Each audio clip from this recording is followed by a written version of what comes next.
Welcome, welcome, Mysterious Monolith. That's a new name. I don't think I've heard that name before. Have I? 10,000 Pine Points for your due diligence of being here first. Spim Falter, another new name. 5,000 Pine Points. Brandon Worrell, I know your name. 1,000 Pine Points to you. And Mr. Lumpkin is the biggest loser on planet Earth today on February 6th, the year of our Lord 2022. So if you have Christian friends or your Muslim friends or whatever, have them call in. And I need a witness today. View this as a way to practice your witnessing, your evangelism, a way to practice, or, for real, like I am a non-believer, as you all know. Well, some people even go further than that and say that not only am I a non-believer, but some people think I'm under the power of the evil one. Why do they think that? Well, because their Holy Scripture says so, right? And this woman thinks this too. I came to my attention that while I was live the other day, she was live and they were talking about me. And last night I listened to it, and boy, did I laugh. I don't think Christians like Rebecca realized that for them to say that I am under the power or I work for Satan or something, it's almost like me telling her that she's so Christ-like. It's a compliment. They're admitting that I'm so clever, but really I'm not. I'm just a simple farm boy from Manitoba. I just ask simple questions and keep things out of philosophy. Once you keep things out of philosophy, then it's simple, right? But once you delve into philosophy, then it all becomes mucky and miry and definitions and words and nuance and yeah. But I don't want people to be scared, theists to be scared, just because they think I'm under the power of the evil one. One of my reasons for not talking about it is because I have to be more guarded with Doug than I do when I'm talking to most other people. What? I mean, how you can't think of a better compliment than that. I have to be more guarded with Doug when I'm talking to most other people. Why? What makes me so special? And that's because I'm aware that when I'm, on his channel or he's on mine, that he's always looking for a way to make me look stupid, foolish, or, so he, it's not like a safe environment. Oh, poor Rebecca. It's not a safe environment. I mean, Christians, your own scriptures tell you that the world is not a safe environment, and that's why you have to be in the world, but not of the world, separate. It's by definition, the Lord has placed you in a dangerous environment, and it's dark and dank out there, and you are the warm light shining the true gospel to everyone. If you are waiting to share the gospel when things are safe, well, my goodness, you might as well just stay in church all day and hope some really kind old lady who's looking into Christianity for the very first time comes walking in and really is just after some warmth and food, but you can share the gospel with her. Come on. Now, there's some Christians who say, I've spread the message of the gospel in the jails, the most roughest prisons in the United States. I'm not scared for anything. And then you got missionaries who, I've gone into the deep jungles in Africa and in South America. And I tell you, if the Lord wants to kill me, so be it. What the guy, there's recently, a year or two ago, a guy went into a deserted tribe that no other people contact with them and went to the shore and got killed right away, right? But he's doing the work of the Lord. He was willing to go in unsafe environments. Oh, I got to remind people how to call in if they want to share the gospel or the Islamic message with me. Let me make sure I get it right here. What you do is you just click on the link that I'll provide on the top. I'll pin it. And it's called Whereby. Very safe. Very simple. And we can talk. But all that being said, I do think that when people come on my show, it is pretty safe environment, right? To share. So, I mean, there's a lot of things I like about Doug. He's very funny. And I've enjoyed it. Yes. I hear your worry, Trent Atkinson.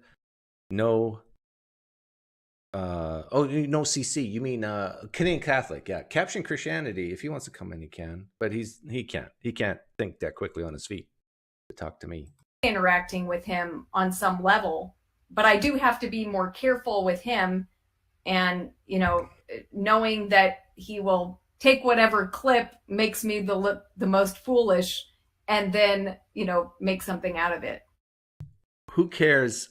First of all, I don't think I do that. I just play what people say, and you make yourselves look foolish. But the gospel is foolishness to those who are perishing. You need to accept this. And the Lord has taken the foolish things of the world to make people like me look terrible, right? Hey, we have a caller already. Daniel, are you there? Are you willing to be a fool for Christ today? I can't hear you. Sort your audio out.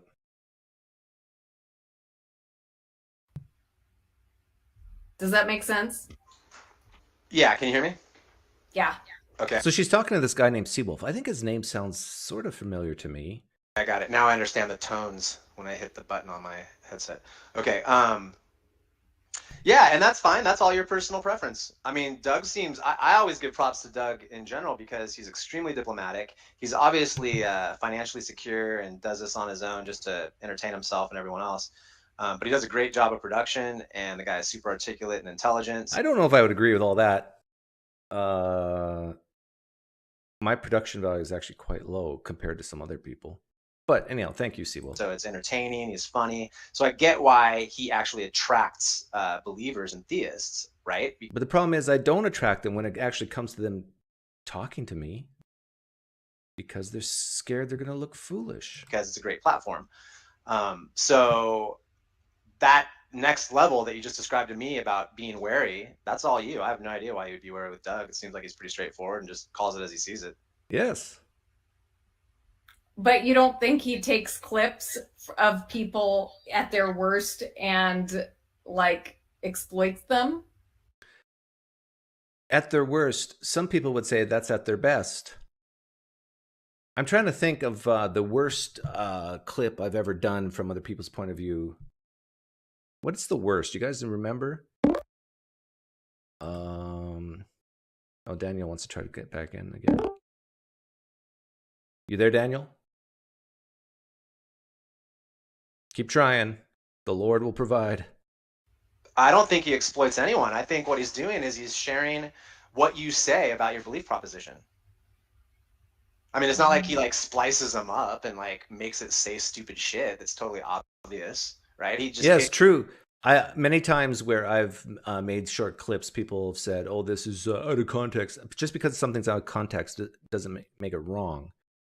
But I've often asked people, "Did I misrepresent you?" And I would say 9 times out of 10, they come back and say, "Well, no, you didn't misrepresent me, but you made me look stupid." That's maybe because what you're saying is stupid. Basically says, here's what they said. And then he plays it. Is there something that he shouldn't, is that not what you guys want? Don't you want everyone to know what you guys think? Yeah. Someone, Zakharowski says that me guy. Yes, you know what? He loves that video I made. True story. What's his name? Oh, I should know his name. I forget his name. But if he were here right now, he would come on and say, "I love it when Doug plays that video that Jesus died for me, because he's told me that he gives the gospel in that video. And so every time I play it, I'm sharing the gospel. So he loves it. You're welcome. But I mean, I mean, he's usually trying to trap people into saying something, though. Like what would you be trapped into saying, though, that would be like put it this way, see how, like this, like let's say I got in a conversation with Doug and he asked me what I believed about the universe, and I told him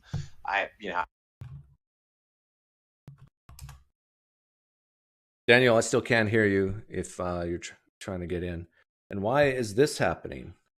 I basically gave him my opinion, and then we talked about it. Do you think that I would be fearful of being trapped about what I said?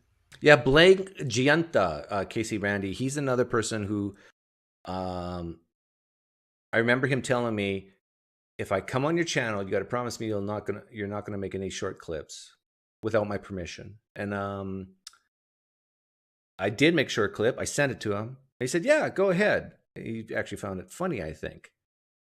So like I said, 9 times out of 10, I don't think there's any problems. The one time out of 10 there was a big problem was when Laura Robinson's husband, I compared him to someone he really hates, like one of these really old conservative type religions that's against gays and stuff. And, you know, he's a progressive Christian. So but they both had this starting point theology, that foundationalism. And I compared them side by side. And, that he did not like. Well, if you were talking to Doug, no, because he believes what you believe. No, he doesn't. Right? Doug's entirely in his own realm of existence. He doesn't believe what I believe. He has no idea what I believe. Yeah, I don't. Like, I don't even know who the this only is. thing we're really talking about here is what gods think and what else. Yeah, good point, Nano. Even when I try to trap people, I'll let them know ahead of time because I know what they're thinking. I know oftentimes what they're thinking, that, this is a trap question. This is a leading question. Okay, I'm about to trap you. I'm about to lead you. Hold out your hand and let's go for a ride. What are you scared of? What do you have to lose? If you think you're going to look stupid or you're going to get trapped because of me, you're doing it for Christ, right? Or you're doing it for the truth of Islam, right? So what do you have to worry about? You have a reward waiting for you. I don't. I mean, Tyler Vela. Thank you, Trevor Lynn. That's his name. Will Duffy, I think both Tyler Vela and Will Duffy both love me. I really do. I'm not just saying that sarcastically. Else, like if you're going to be eternally punished or not for things that you may or may not have done. The stuff that we're talking about is pretty narrow bandwidth here. We're only talking about a couple refined points of life, right? So I don't know what Doug believes, and I probably wouldn't necessarily. You don't know what I believe? I believe that children are our future. Teach them teach them well and let them lead the way. Show them all the beauty they possess inside. And I believe pens fall towards the ground when you let go. I believe that when you hit a pool ball, at the angle of incidence equals the angle of reflection. These are the things I believe, and this bothers people because they believe it too. And say something that you believe that I can argue against with. Well, my confidence is really high on those types of things. When it comes to politics and other things, my confidence is much, much lower. I still have opinions on things, and that makes people mad, but hey, I can change my mind. Necessarily, I mean, I don't like. I'm not going to die for evolution. I'm not going to die for politics. I'm not going to die. It's like, once you get old enough, you realize that most of these things, what you think deeply, deeply matter, don't matter that much. So I don't know. I don't see what you mean. But why would I feel like I'd be trapped? Bread of Life's here. Yeah, well, I mean, if someone is in... Mike Winger is an example of someone who doesn't like probably the stuff I've clipped of him. I agree with that.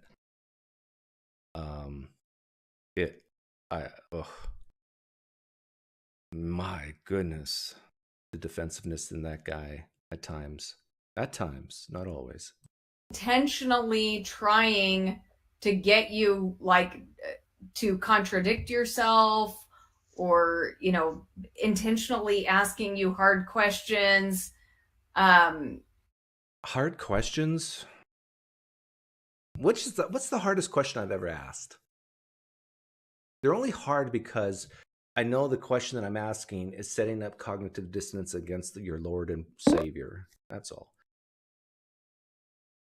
Daniel's trying again. Daniel, can you finally hear me? I can't hear you. I don't know why. Are you a Christian, Daniel? Or a Muslim? Because if you're not, then give up. Because they probably really don't want to talk to you anyhow. But if you are a Christian, keep trying. Pray about it. I was thinking what I was going to talk about if nobody came. And one of the things is, how do you get people to go to church? And one way to get people to go to church is to do true magic every Sunday. Not false magic, not trickery. True magic, the one that God does. That's how you get people to go to church. It's not coffee machines. It's not the lighting system. It's not the music. Hey, thank you, Tacit Reticence, for the donation. By the way, PineCreek has never solicited funds from anyone. I did once, I think, when I hit 10,000 subs. No, I didn't solicit funds. I solicited like and subscribe.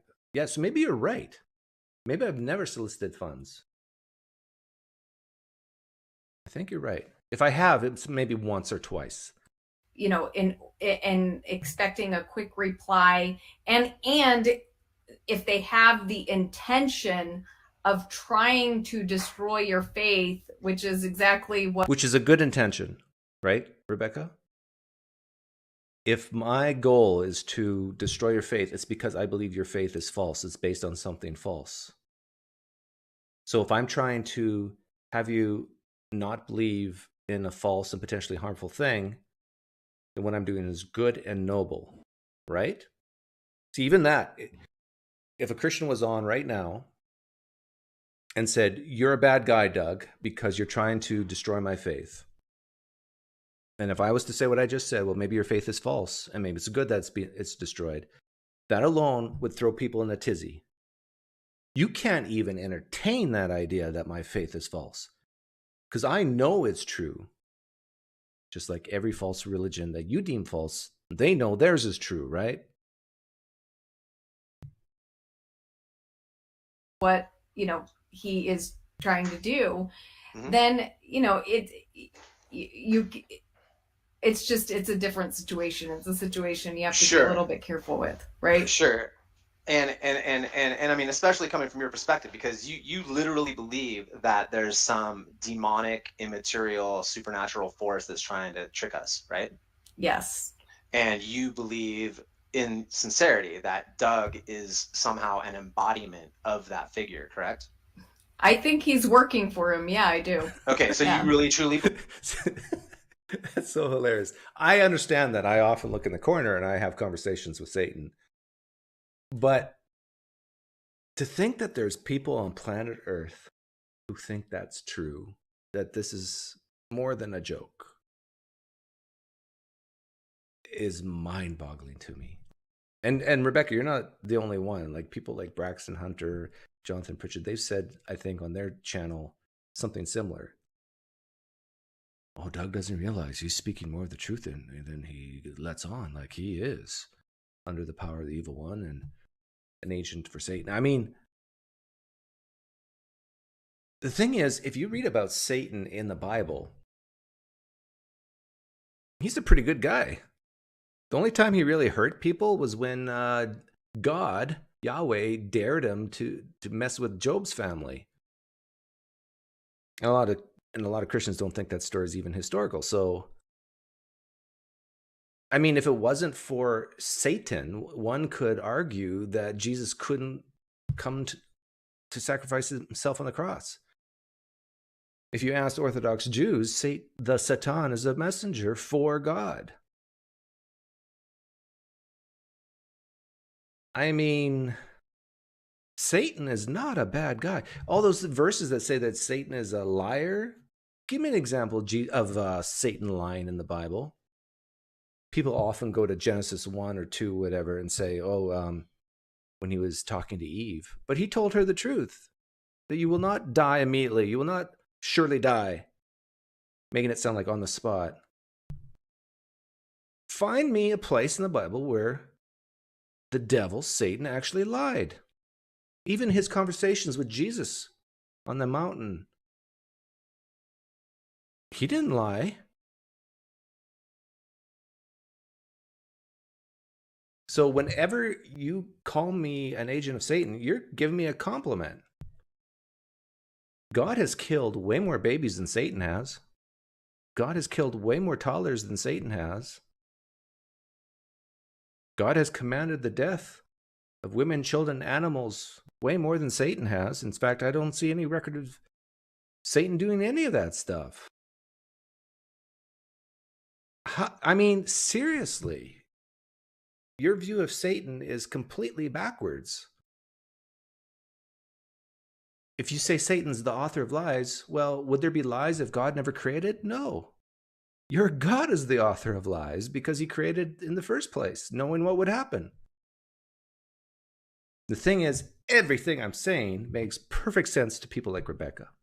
And this is what makes me so dangerous, right? Believe that Doug works directly for the devil. Yes. Okay, well, see, there you go. So, I mean, directly for free, I guess. I mean, Satan, why don't you pay me? Where's my paycheck? Where's my benefits? My goodness.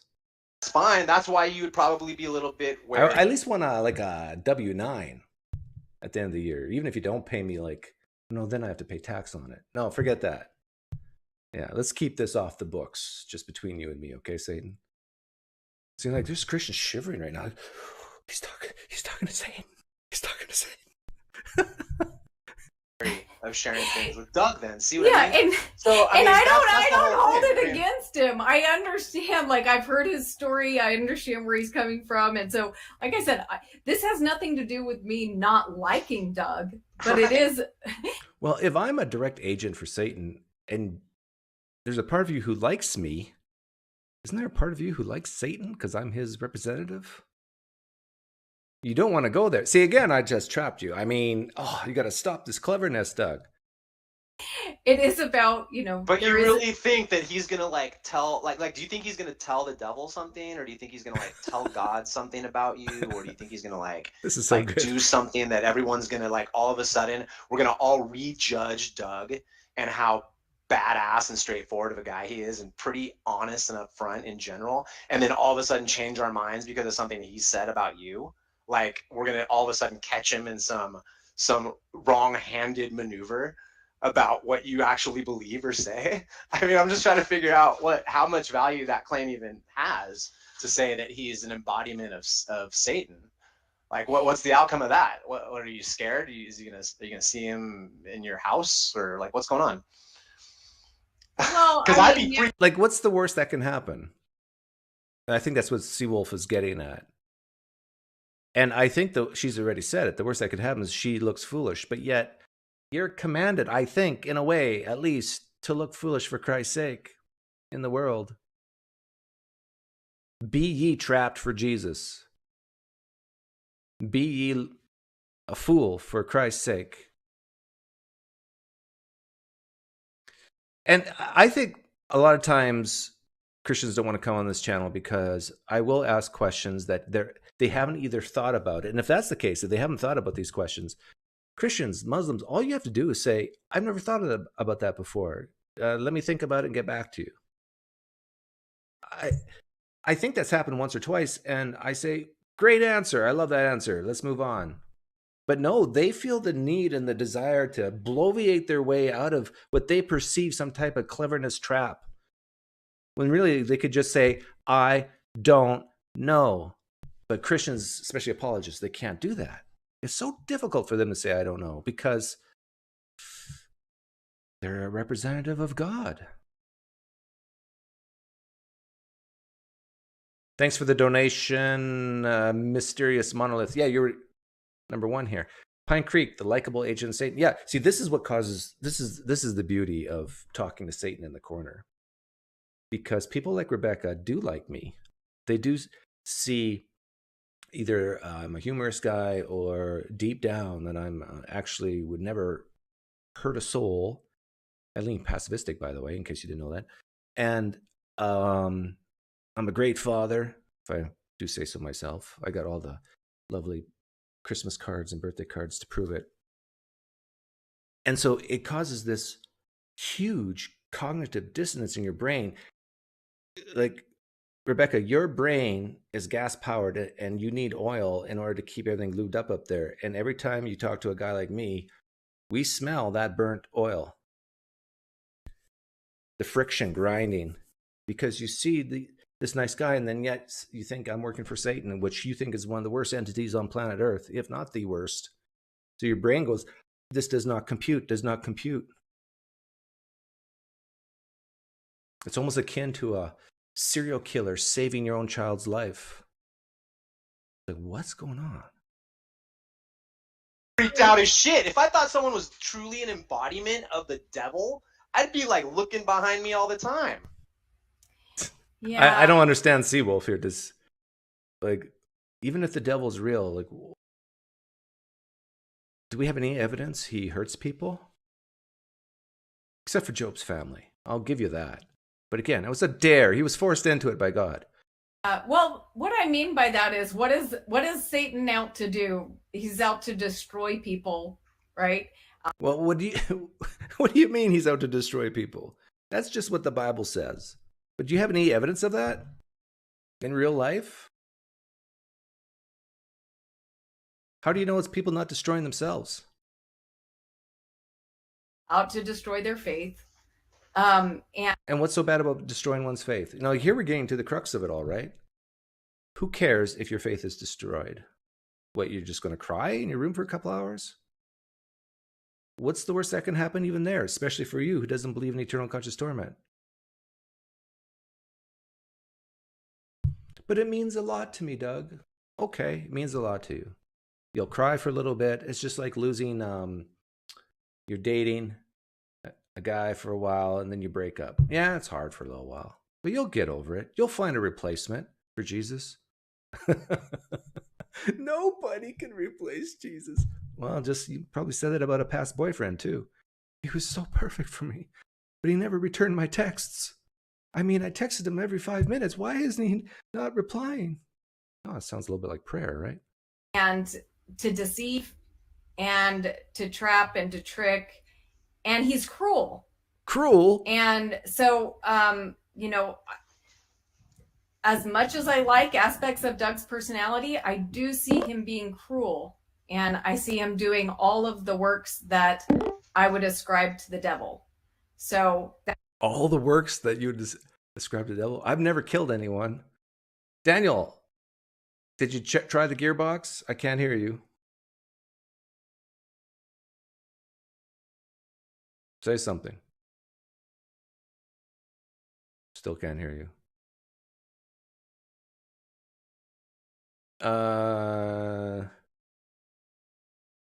Are you a Christian, first of all, Daniel?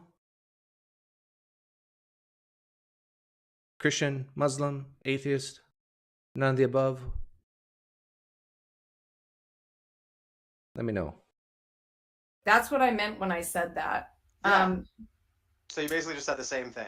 Like, you think that he is either or both working for the devil, right? Working directly for Satan himself, because that's somebody that exists.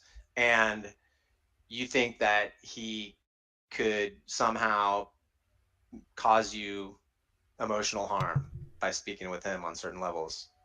Okay. Yes. Emotional harm. Yeah, see, that's one thing I do admit I might hurt people at, because to me, I don't put a lot of stock in emotional harm unless you're a kid, unless you're a child. And I guess at some point, I don't know, I got to treat adults as children. Like, this world is a tough place. You got to get stronger. You don't ask the world to get weaker or safer for you. You become stronger. Now, I agree. Like, I'm talking about emotional harm. I'm not talking about physical harm. And I think you have to separate those things, because the emotional thing is like so easy to fake. So easy to fake. And so, attention-seeking stuff. You hurt my feelings. Cry, cry, cry. I will admit, I'm very harsh there. But, the thing is, a lot of Christians agree with me on this. Well, then I guess you should maybe not call in, because I wouldn't call Doug if I thought he was Satan or I worked for him or had Why? any contact with him. I would think the opportunity to talk with Satan would be just as intriguing as the opportunity to talk to Jesus himself on a live stream. I mean, Satan goes way back. He was there in Genesis. He was there in first century Palestine. If you Christians, if you had the opportunity to talk to Satan face to face, why wouldn't you take that opportunity? It would be amazing. But you're scared. I really would, even as a non-believer. Like if someone said, "Dude, we have conclusive evidence and proof that Doug from PineCreek channel is in cahoots with Satan herself, good old Lucy," right? And I would be astounded. I would be like, "Holy crap!" And if the evidence was compelling enough, I would just have to accept it, right? Just go, "Okay, well, I guess he is," and then I would probably try to avoid him. But you're braver than I am, I guess, you know. Well, Jesus loves Doug. I love Doug. Jesus does not love me. He does not love you. You know why? Because he's dead. He's dead, dead, dead. And as people are putting in the comments, I think Cameron has said, well, Jesus is stronger than the devil, right? So, and yes. He is. He is? How do you know that Jesus is stronger than the devil? If so far all we have as evidence is that he's still amok messing with human beings. This is a great point Seawolf brought up. I can even use scripture. Wide is the gate to destruction, narrow is the gate to life, the road to life. If Jesus is more powerful than Satan, when it comes to eternal destinies, doesn't it look like that? Unless the scripture is wrong. Like Christians, what percent of people do you think will inherit eternal life? More than 50%? I know there's some universalists out there who say 100% will receive eternal life, but most Christians are not universalists. Maybe 2% of them are. I would think most Christians, especially Christians like Rebecca, would say the vast majority of people will not inherit eternal life. So Seawolf's question is a great one. Well, then who's more powerful? If Satan is a bad influencer and Jesus is a good influencer, I tell you, Satan has way more subscribers, way more clicked likes than Jesus does. Right? Can I get an amen? That Jesus cares about and wants to bring home. What evidence do you have that Jesus is actually stronger than the devil? Well, I would say if you look around at the world, there's a mix of evidence, and it might look like the devil is stronger from some of the stuff that we see happening in the world. Well, isn't that what's influencing all the bad things? Like the devil? Like Doug. Like Doug got influenced by the devil. How come Jesus didn't influence Doug instead? Maybe. He did. Jesus, for a while there. I've met many celebrities in my life, but the most amazing celebrity I've ever met was Jesus. Yeah. Is that like implying that the devil is actually stronger than Jesus, or? Well, I would say people have to make a choice, kind of decide which side they're on and seek God's kingdom. Thank you, Lavington, for reminding me, and thank you for all the past donations you've given me, Lavington. Lavington, I've never asked Lavington for money, but Lavington here in the live stream chat, long time ago, would often donate. He stopped, but he would often donate. I just want to take this moment to put Lavington in my hands and raise him up like Simba in The Lion King and say thank you for those past donations. And so, if someone is seeking God's kingdom, then they will overcome eventually. I mean, they may have some struggles. Can I interrupt and just kind of take this off the Doug track? How's this? Oh, if he's taking it off me, then we got to stop it there. Rebecca, you can come in if you want and practice being trapped.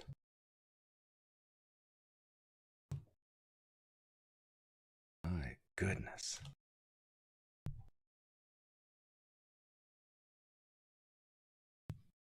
For Christians who want to come in and practice their evangelism, their proselytization, click on the link above.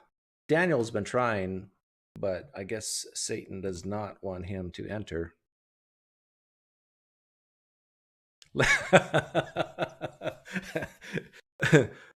$2 from Lavington for the immense sarcasm. Yes, that sarcasm was worth exactly $2.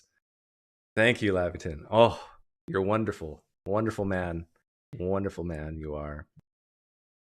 Okay, Bread of Life's going to come here in a minute. If someone wants to come in before her, here's your chance. You got to do it quickly. Make her wait. We are always asking, what is Satan doing? But we never ask, how is Satan doing? Yeah, you know what? You're right, Jerome. Satan, how are you doing today? I mean, we love you. Thank you, Tony D, for the donation. No Satan, no soul, no salvation. PineCreek, serving Diablo since. Oh, that's a good question. I've been serving Diablo since 2005-ish. No. Okay, who do we got here? Oh, we got Rebecca. I mean, hi, Rebecca. Hi. Hi. Thanks for having me on. Well, thanks for coming back. The female Mike Winger. Doug, you know what? I'm sorry I gossiped about you so much. No, that wasn't your policy. Let me get you screenshot here. Do you mind if I capture your soul with a screen capture? Sure. No, that wasn't your fault. That was Seawolf. He brought it up, right? Yes. Yeah. So you're in the clear. So what are you scared of exactly? Well, it's just, look, it's that I cannot feel free to be myself because I know that I have to like avoid traps, right? That you're like intentionally trying to do things to, get me to say something stupid. And then you're going to take that clip, right? And then you're going to make a video of the clip of me sounding the most stupid. Okay. Right? So it's not that I do like talking to you. It's just I have to be on a little more on guard so that I don't end up looking stupid all the time. Well, let's try an experiment. But actually, I want to point this out. I invited you to do a hypothetical extravaganza. I emailed you a long time ago and I said, hey, Doug, why don't we do a hypothetical extravaganza? You can throw all your hypotheticals at me. Yeah, I got to be honest. Myron does my emails, and he doesn't like you for some reason, so he doesn't tell me about them. So once in a while, I'll go through and I don't know why. Did you say something bad about Myron? No, I don't even know who Myron is. Yeah, why would you? Because he works behind the scenes here. But, what I was going to try to say to you is, let's try an experiment right now where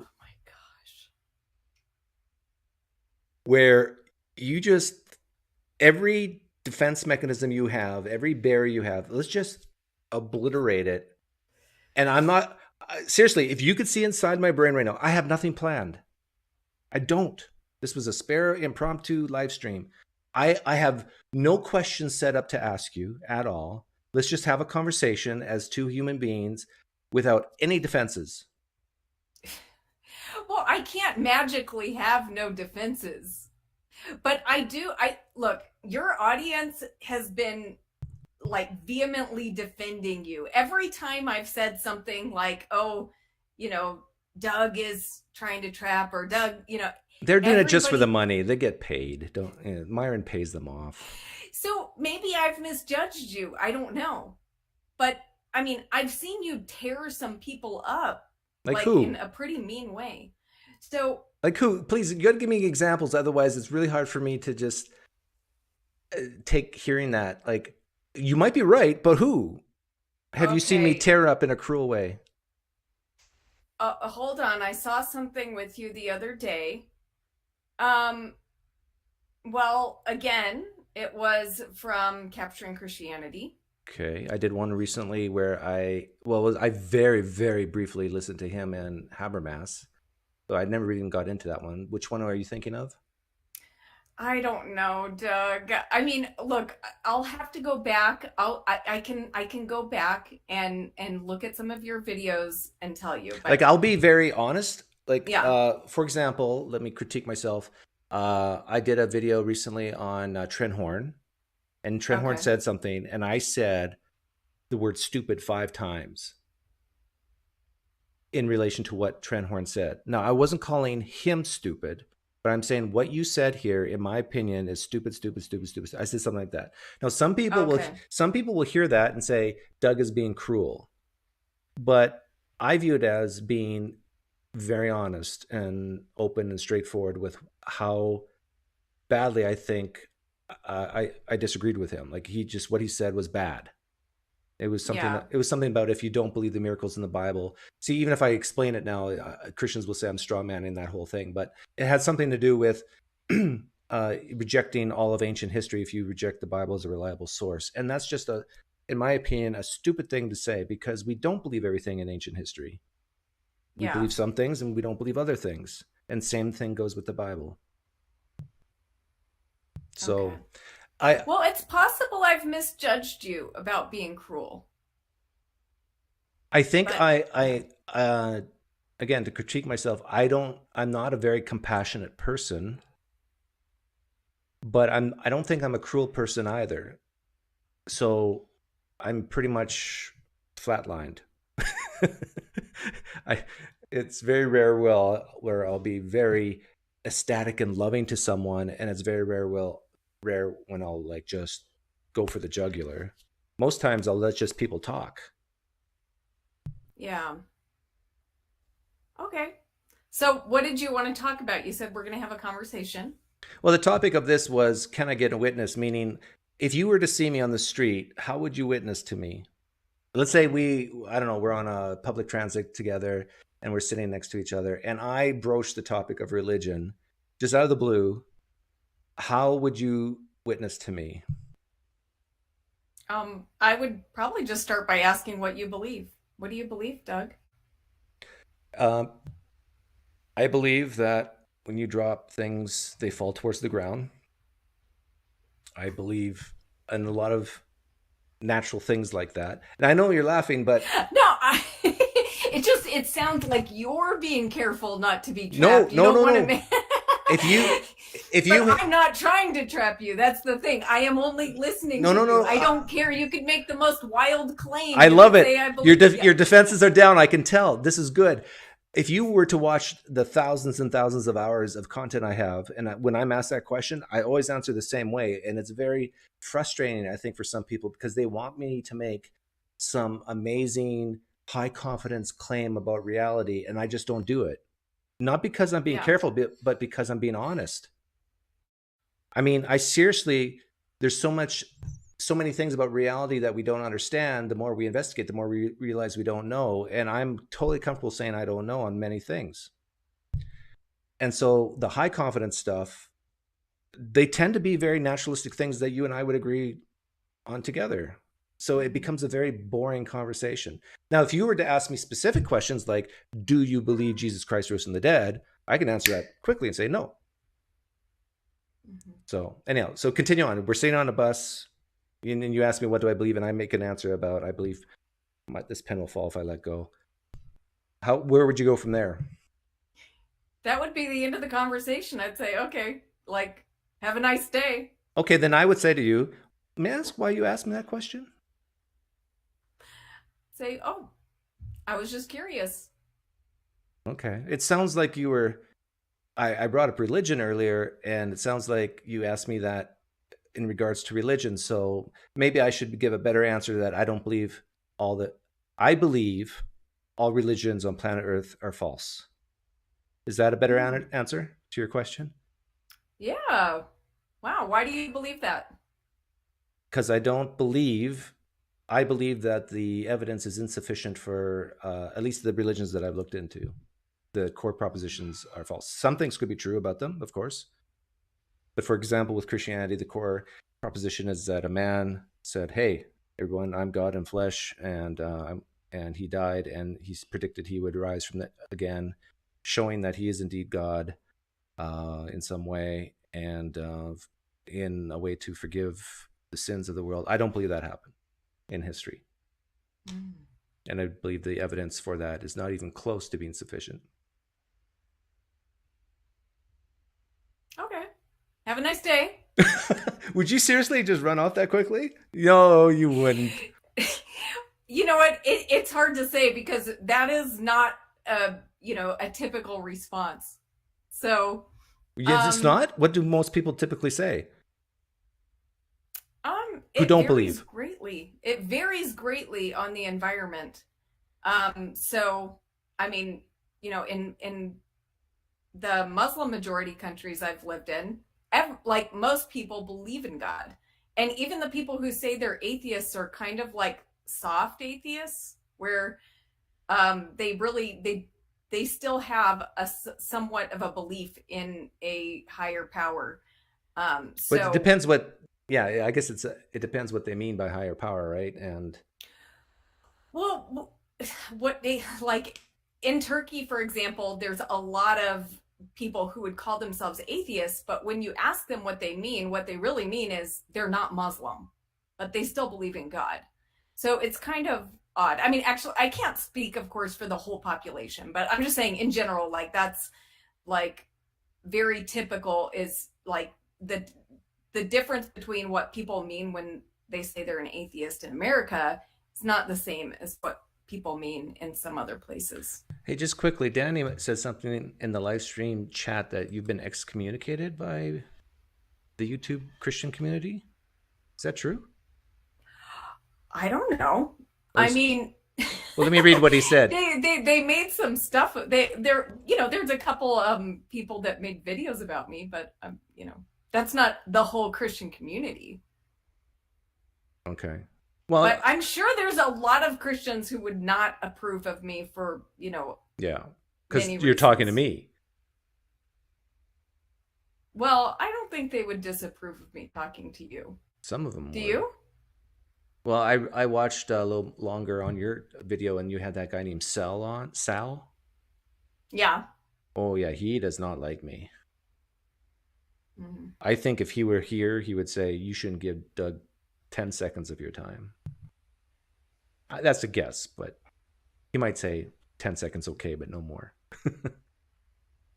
But he's a guy, like, I'll be very honest with you. He's the type of guy who I can just tell his neediness level is like through the roof.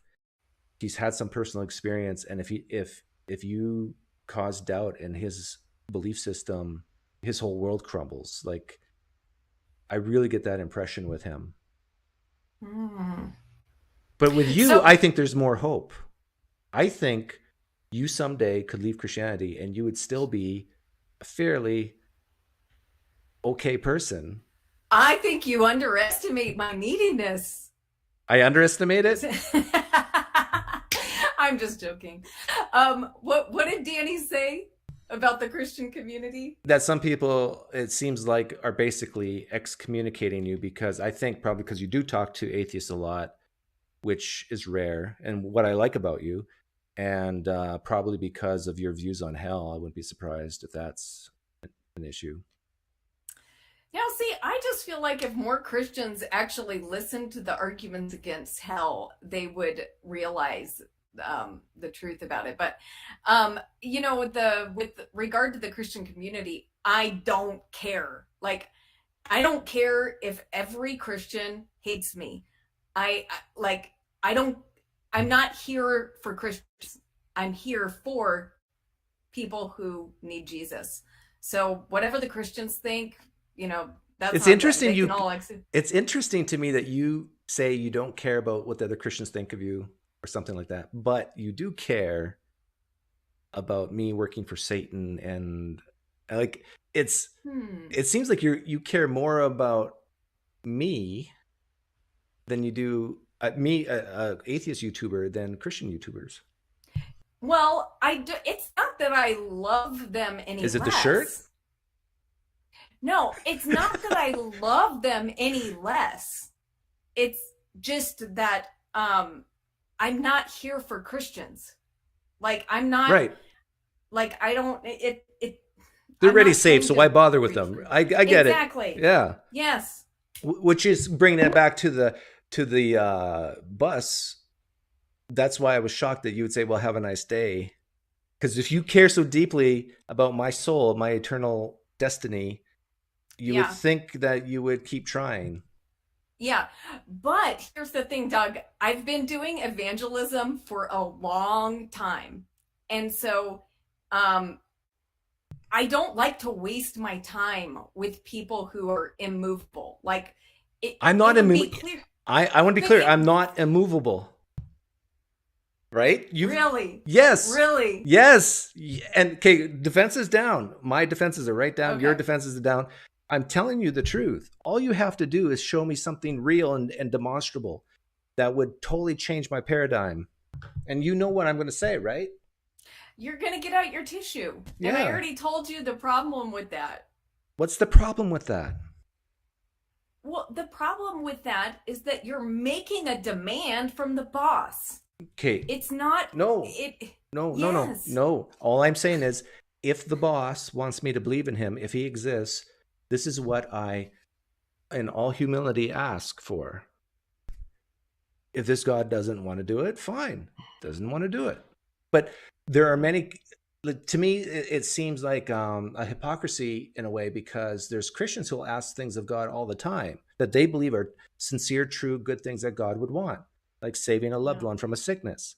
Yeah. Now, but not for 1 second would you think to say to these Christian parents, or let's say praying for their children, don't demand of God to heal your children. He's not a vending machine that you put a quarter in and pull the handle. Like, and so, but yet with me, you say that. And we're talking about physical life compared to eternal life. But we're talking about the difference between the demand that you're making and the demand that any parent, Christian or not, or request that they're making for God to heal their child. Right. That's a request from love and compassion. So what's your request? Mine's the same, because if your God's real, and if I'm telling you the truth, that my whole paradigm would shift, that I would believe in the supernatural realm, and if it's because of Jesus who did it, that is a act of compassion from the creator of the universe, saying, I'm giving Doug what he needs to believe, and I am healing him of his sinful nature and giving him true life, eternal life, right? That's way better than just praying that your kid will not have cancer. This lasts forever. All right. But now I saw you. Now this was somebody you tore up, okay? Okay. I saw you tear up a guy who prayed for a pool table. Yes, I did. Now, let's just suppose God did, light up your little wet tissue. Okay. Then, what would be different from what you're doing and the pool table thing? Okay, I'll tell you what's different. Yeah, because you were mad because you were like, God didn't heal all the people that were, suffering with this and this and this around the world, starving, blah, blah, blah. But God could answer the pool table. Why should God, when children are starving, answer your little tissue thing? Okay, here's the difference. Sticking with what's his name? Wasn't Habermas? Who was it? It was J.P. Moreland. He's already a Christian. This is not him asking for a pool table so he can become a Christian. He already has eternal life. So I'm saying, if we're comparing physical life with eternal life is more important. And if I'm telling you the truth, that this one little simple thing would lead to eternal life for me, then that's the difference between the pool table and that. Now, you ask a good question, like, why would God light my water-soaked napkin and not heal someone from cancer? Well, yeah, if your God exists, that'd be a nice thing to do for those kids who are dying of cancer or starvation. But still, you got to admit, that's nothing compared to eternal life. Like, if it's true, that in your view that I'll be annihilated and go through punishment first and then annihilated. And if it's true that eternal life is really, really good and really, really important, then still I'm right that what I'm asking for is more important than a child getting food. Because the child, even if they die, I don't know what you believe, but most people believe that if they're young enough, they'll go to heaven anyhow. But for me, no. Right? Am I making sense? Defense is down? I mean, you're being rational, but it's still not right. Why? Okay? Why is it not right? Gosh darn it, I am right. No, because the problem is with your heart toward God, Doug. Well, so okay, what's the problem of my heart towards God? Well, I can't see into it. But you just said I have a problem, though. Well, look. If you can't see it, how do you know there's a problem? Because of your approach. Because God has already given you what you need. But you're demanding something that you're demanding that he do a sign for you. Again, right? I already told you I'm not demanding anything. If your God's real and true and exists, sure, he can not do what I ask. I'm not demanding, I'm asking. In fact, I'm not even asking. I'm asking you to ask on my behalf. And so many times I've had Christians, and one Christian actually did try and pray on my live stream. And so it's not a demand, but I'm telling you the truth that not only for me, but many others, if they saw what we call the laws of nature being broken in front of their eyes, I don't care how hard-hearted you are. I think even the Matt Dillahunties of the world would say, I'm not going live next Sunday for the Atheist Experience because I've experienced something that I just never thought I'd see. And it was in a direct result from a prayer from a Christian. But for, like Matt Dillahunties like me, we have high standards. None of this leg lengthening, none of this, my back feels better, none of this, the cancer remission. No, none of that. We need to see something that doesn't exist come into existence, like an amputee getting their limb healed, or pure water burning, things like that. Those are high standard type of stuff. Yeah. Okay. Well, I hope you get what you're humbly asking for. Well, you can ask. Would you ask, or would you I'm feel not too gonna bad? No, because look, I think this is a spoiled request. Like, this is a request of a spoiled person that is making a demand on God. Okay. I don't approve. I'm sorry. Okay. How about this one? I got other ones. You tell me if this is a spoiled request. During COVID in 2020, my sister died of MS and my favorite uncle died. Okay. Yeah. They've been dead for close to 2 years now. I would like to see them again. Yeah. Ask God to bring them back from the dead. That is a request I can ask. Yes, I will ask. Okay. And if they do, I'll become a Christian. Your sister and you said your uncle? Yep. They're buried in the grave for 2 years now. If they come back to life and walk around in their hometowns and everybody says, I can't believe this, and I fly back and see with my own eyes, I'll become a Christian. Now, this is also kind of a selfish request because you're disturbing them. You just said that this is in the grave. They're peacefully in the grave, and you want them to get up and get back in that. How do you know they're peacefully in the grave? Or do you mean you believe that they're sleeping? I mean their bodies are peacefully in the grave, and you want them to get back in the rotting corpse and come over and see you? Well, okay, let's throw this in. Okay. That they'll come back refreshed, feeling good, healthy. All right. On fire for the Lord. Okay, I will pray for this. And we do have a scriptural example of this happening. Lazarus. Since in the book of Matthew, it says the graves broke open. And that too. People, Matthew right? 27. Yeah. And many holy people appeared and went around. And so, we do have this example. Would you like me to pray now, or you want me to do this privately? Hang on, Danny. No, you can pray now. I think it'd be fun. Okay. Because then who knows, when you're done praying, this phone could ring with my dad saying, "You're not gonna believe this, but your sister's alive." Yeah. Okay, but let me, since Danny's in here, let me screen capture you both in here. Hey guys, Hey, Danny. I wanted to join the side of the devil for a second, Rebecca, because I don't know if PineCreek is aware, but ever since I met Rebecca, she thinks I'm saved and I'm a saint, but I think Doug and I kind of agree on the falsity. I mean, I think it's really false. I think Christianity doesn't make any sense, right?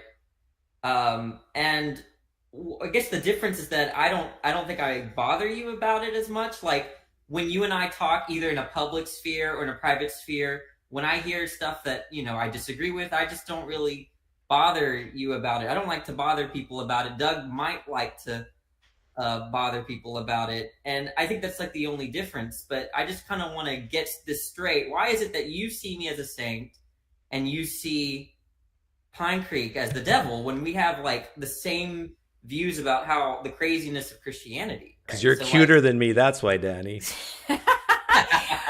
Well, Danny, I have to say, first of all, I'm not sure that PineCreek isn't a saint. I really actually think he very well could be. But he's currently not working for God, okay? And you're not either, but there's just a holiness about you. I mean, every time she says that, PineCreek, I'm just like, like, I don't know what to say to that. Like, I don't see myself as holy. I think my Christian self, which was like 10 years ago, let's say, looked at myself now, it would not think it was holy at all, right? Yeah. And I know that my past, right? I've done stuff with guys or sexual stuff, but I even past that, like, I mean, I don't know. It's so weird to me that someone's calling me holy when, like, I cause my Admit it, Rebecca. You just think he's holy because you just want to squeeze him until his head pops off. It's like he's so cute. No, I feel like there is a real righteousness about Danny. So, no, it's very, I mean, it's very sweet of you to say that. I just don't. I mean, I don't see it that way. Maybe I don't know what you mean by righteous. I mean, I don't bother Christians as much as Doug. Is that like? And sometimes I white knight for them, right? Like, and I feel like that's like the only difference between Doug and I, in terms of like our righteous status. Well, I think you still love Jesus. So I don't know. Like, I mean, I know you don't believe in him right now, but there's just I don't even know if I can truly describe the difference. Okay, well that's fair, but yeah. I was hoping Doug could diagnose what's going on here. Yeah, what's happening, Doug? Is it just I want to give Danny a hug and he's more huggable than you are? Well, I think that's part of it. I think you view Danny more as like either a younger brother or a child, son that you wish you had or didn't have. But I admit that I'm more aggressive in speaking my mind. But then again, I've heard Danny be aggressive in speaking his mind. So it's a good question. Why do you hate me and love him? No, I don't hate you though. That's the thing. Just because I think you're working for the devil doesn't mean that I hate you. Just because I hate the devil doesn't mean I hate you who work for him. So, but I don't think you intentionally work for him. I think it's not intentional. But what I'm guessing is that, I'm an educator and I like debating. I like causing havoc on the internet. I like that. But I also like talking about this stuff genuinely. I love philosophy. Doug is not really about that. And so what happens is that when I talk to Christians, sometimes I end up like doing a lot of my educator stuff rather than my like search and destroy mode, right? And I think that might be an explanation, but I've always been sort of confused. I don't hate Christianity either. But I don't think Doug has talked about the harm of Christianity, and I think I might Like, I think that, I have views about whether Christianity is harmful or not. I don't really think it's intrinsically harmful. I think I know what that it might is. be another thing that we disagree on, and that's something that you're perceiving. I don't really care that you're a Christian. I think it might even be maybe you should be a Christian. I think you might have most practical reason to be a Christian, and I don't want to get in the way of that. Whereas I think Doug might have different views about that. Not sure. Have you ever heard, Rebecca, of someone who's left Christianity partly because of me? Yes. Have you heard anybody leave Christianity partly because of Danny? No. That's why you view us differently. I think I found It it. could be. It could be. Because you see Because what I've done as being very, very bad. Yes, extremely. And I've told this story to Rebecca, but my sister married he got his master's degree from Wheaton College. If you don't know what Wheaton College is, it's like the Harvard of Christian schools. Like that's where William Lane Craig went for his undergrad and other stuff. He got a Bible degree in both a BA and a master's. And after his master's, he started leaving Christianity. And when at a point where my sister wasn't leaving Christianity, I think she's pretty much left now. And she called me really worried about it. And I was concerned only about my sister. I could I care about my sister. I care a lot less about my brother-in-law. And I'm like, okay, what do you want me to do? I could push you back into Christianity if you need me to, right? Like I was willing to do the whole Craig apologetics for the happiness of my sister, right? And then she ended up saying, well, do what you do, make the decision. So I ended up pushing my brother-in-law towards atheism. Okay. So now he's pretty much an atheist. I could have pushed him in the other direction. So I want to, how do you feel about that? You're working for Satan. Just kidding. Well, I mean, I don't like hearing that, of course. Mm-hmm. Yeah, I mean, that's. But I would don't have think pushed him that's to Christianity good. if I guess I care more about. I think truth and falsity are overrated. I think happiness is I mean that's why Christianity might matter to me in the sense that I want to avoid eternal conscious torment, right? I know you don't believe that, but that's something I have to entertain. But I think Doug has pointed this out many times. What if universalism was true? What if heaven is for all, even the Hitlers of life, right? Then, I mean, it just doesn't even matter if people believe in it or not, it seems like. I wouldn't really care. What's really the downside, Rebecca, for you? Of pushing people away from Christianity? Yeah. Well, because I believe it's true. Okay. And so you're taking away the best thing that someone can have. Why is it the best thing? Because Jesus is the truth. He loves them. You're taking away a wonderful experience of life here and now and in God's kingdom. Okay, but what has to happen though is if someone who has not, let's say you're right, if someone has not experienced Jesus in that way, but still are completely content in their life, fulfilled, have their hope, meaning, and purpose without Jesus, why even so what if Jesus, you could say, well, theoretically you could have a little bit better of a life, but if you present the gospel to this person and they don't buy it, and yet you tell them that their life can be better, you could actually make their current life worse, because now they have this cognitive dissonance in them. Well, some of Christianity I can buy, but not this part, not that part. And then now they become frustrated. But before they were happy, go lucky, not knowing anything about Christianity. What really has someone lost, especially from your point of view, because you don't believe in ECT, by not being a Christian?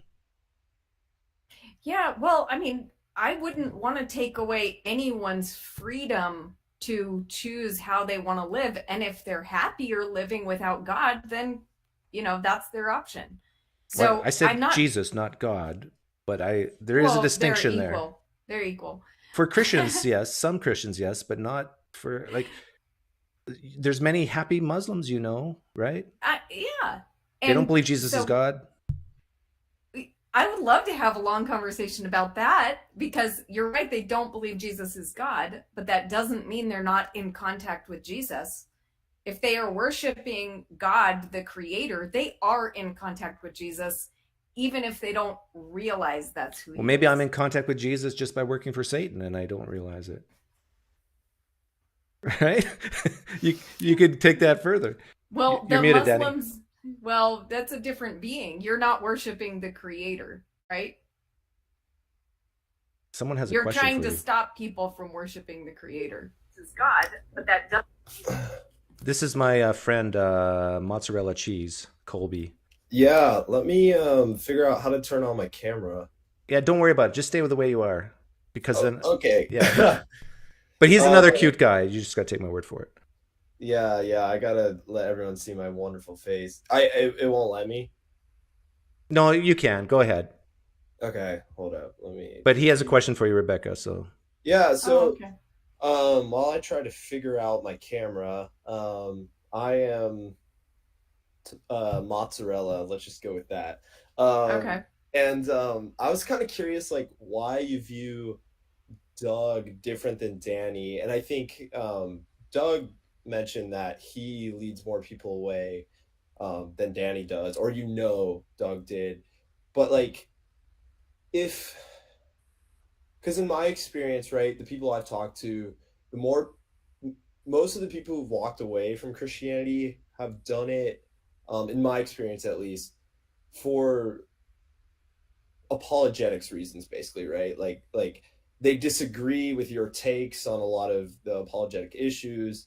They view things in the more liberal / secular way, and that pushes them away from the conclusion that, hey, Jesus actually rose from the dead in bodily form.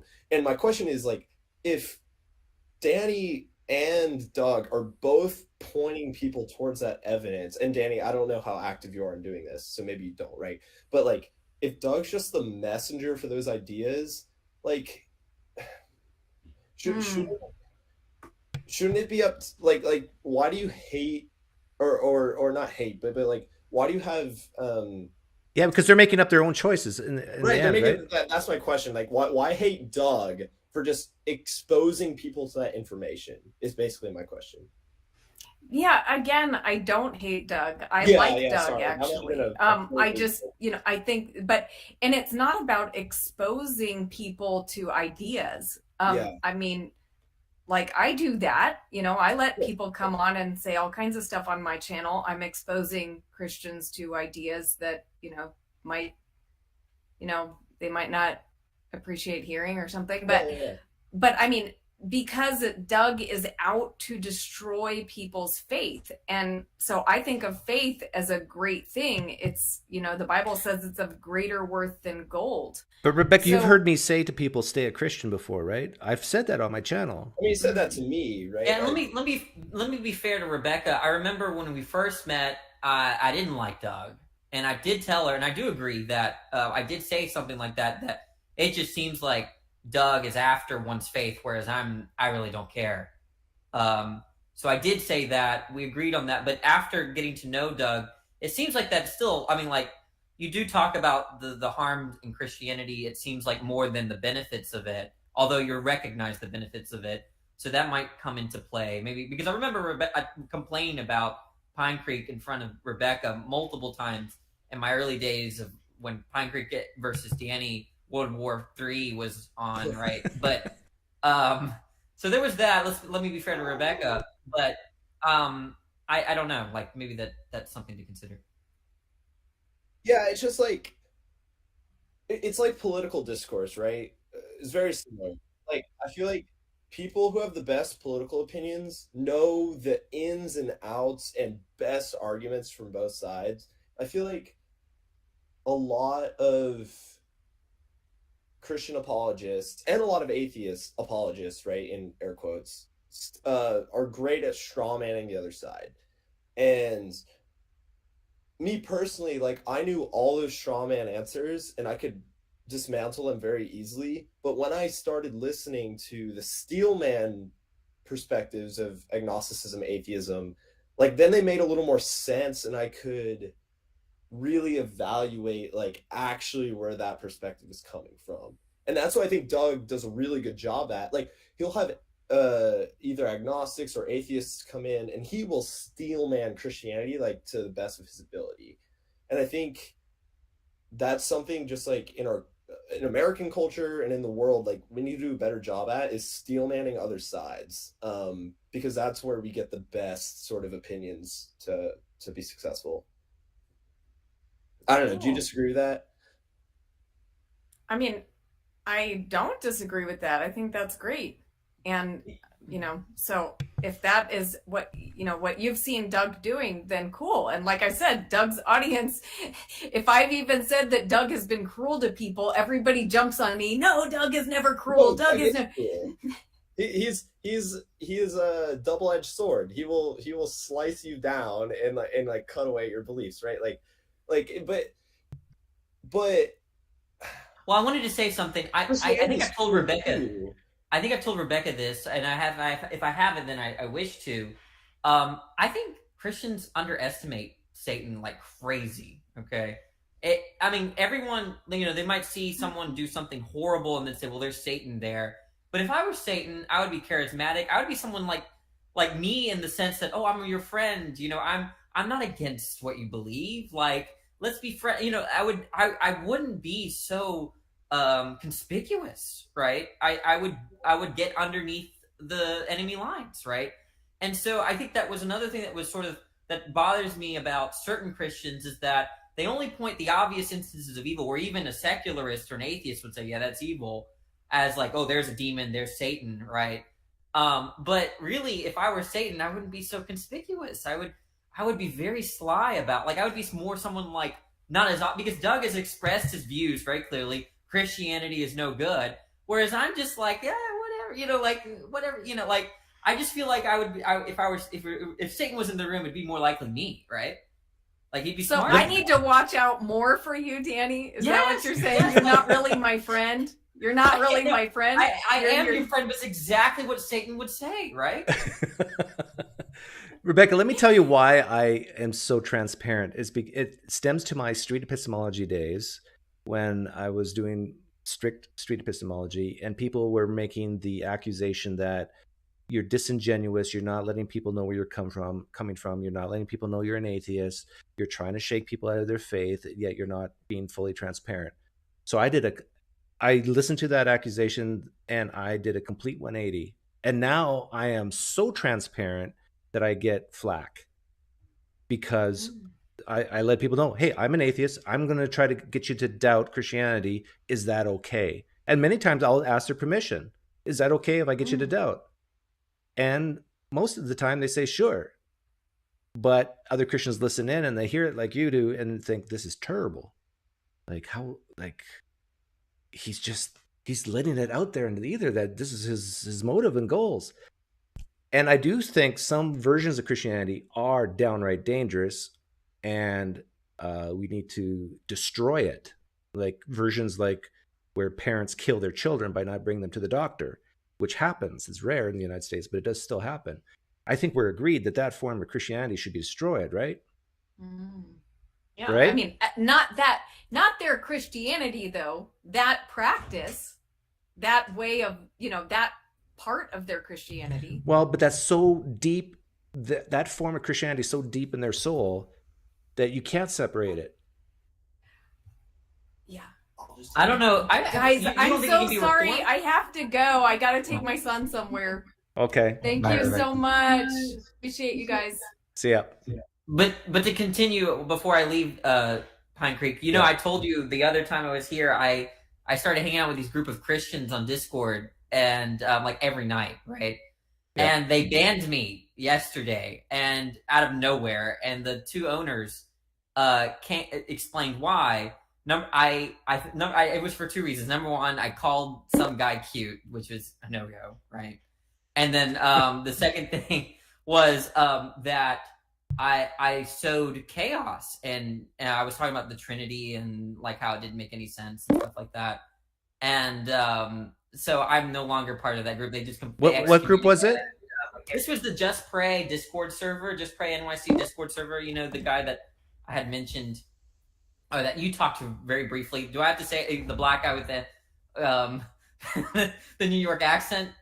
Oh, I don't know that guy. No, you said last time you said you remembered. Oh, yeah, on Nathan's channel. Okay, I gotcha. Yeah, he has like 50,000 TikTok followers and stuff like that. And he has this Discord server, and I used to participate hours every day, and they banned me because I was causing too much discord and the quite literally discord. And they just wanted a safe space to do fellowship and Christian stuff. So I was banned. So that story ended. Well, we got 4 people in here now. Too many people. Rachel, how are you doing? Gladiator. I'm good. How are you? She's the fellow Canadian who I led to sin years ago. I was already on my way there. So. Yeah, that's true. What did you want to say to that, Rachel? I'm not sure. I just thought I could join in on the conversation about, because some things you guys were talking about relate to my story, and for me, like, you didn't lead me away from Christianity, but my dissonance was so high, and I think because of my indoctrination, I wasn't able to question. So just hearing you question people, it was like, oh, well, maybe that's not true. I don't know. And before, it was just like these two battling things and like this fog, and I couldn't actually like put a question out there. Like, I wasn't able to have like, oh, what do I believe is true? I don't know. Yeah. Does that make sense? Yeah. No, I think a lot of Christians don't realize that it's okay to doubt. Yeah. Right, Rob? It's okay to doubt. You Honestly, I only came in for like 2 minutes just to find out what the heck's been going on this morning. Rachel thinks I'm actually working for Satan. Not Rachel, Rebecca. But then she, I think, pulled back from that. Yeah. Did she leave? Yeah, she had to go take her son someplace. Oh, okay. Well, I just wanted to say hi. Do you ever think about that? Like, hi, Rachel. Are you going to leave? Yeah, I was just going to eat dinner, so I'll okay. head out, but... Take care. Hi. Bye. Doug, I had a quick question for you. What? Hear me. Okay, so you often talk about not wanting to live forever, and like even if heaven was an option, like you wouldn't take it. And like I get that as somebody who's had like a decent life and like had good experiences, but like what about say starving people in India, right? Like kids who live the 4, like wouldn't that be better if there was a sort of place where they got to like experience a good life? And I don't know if that's like, yeah, experience a good life is good, but forever? Like even those people who spent, let's say, 50 years of their life starving, I would think 300 years of life feasting in a buffet would be good enough. And at some point you say, okay, I'm done. yeah, but like, yeah, I guess where we are now, I agree. But I think like, I think a compelling argument I've heard from the more Christian perspective is like, no, we are just sense of time will change when we get in that next state. And so like this idea you have, this feeling you have of, hey, it would be nice for 300 years, and then after that, I don't know. Like, I don't know if that would apply anymore, because I don't like. Well, even we still experience time. Well, I often use the arguments that people like inspiring philosophy make against them when they say that the reason why God didn't create people and put them straight into heaven is because here on earth, there's soul building, right? You have to overcome things. You got to have goals and succeed and fail and build character. If there's not that in heaven, like if you can't stub your toe and say ouch and say, but maybe you can. Right? Yeah, maybe like, you can. But if you can't, if there isn't suffering in heaven, it's ultimately going to be boring. Yeah, I agree with that. But maybe there is suffering and it's a different. Like if I can't win in poker and have someone else lose and cry, like what good is heaven? Oh, we'll see about that in, but we'll see God about that just in 2 hours. Couldn't God just change your psychology to where like you'd never be bored? I mean, like yeah, but then that's not you, Danny. Then that's not me. That's avatars of us. So you see yourself as someone that would get bored after a certain time, and if you didn't have that psychological disposition, PineCreek doesn't exist. That's kind of that's what is part of being human, right? Like that's but it's not me. Like I don't know. I like the idea of living forever. But maybe I'm naive and young, right? Yeah, you haven't been kicked around by the world enough. once I get a bad back, like No, but like I just think I think there's a lot of despair in this idea.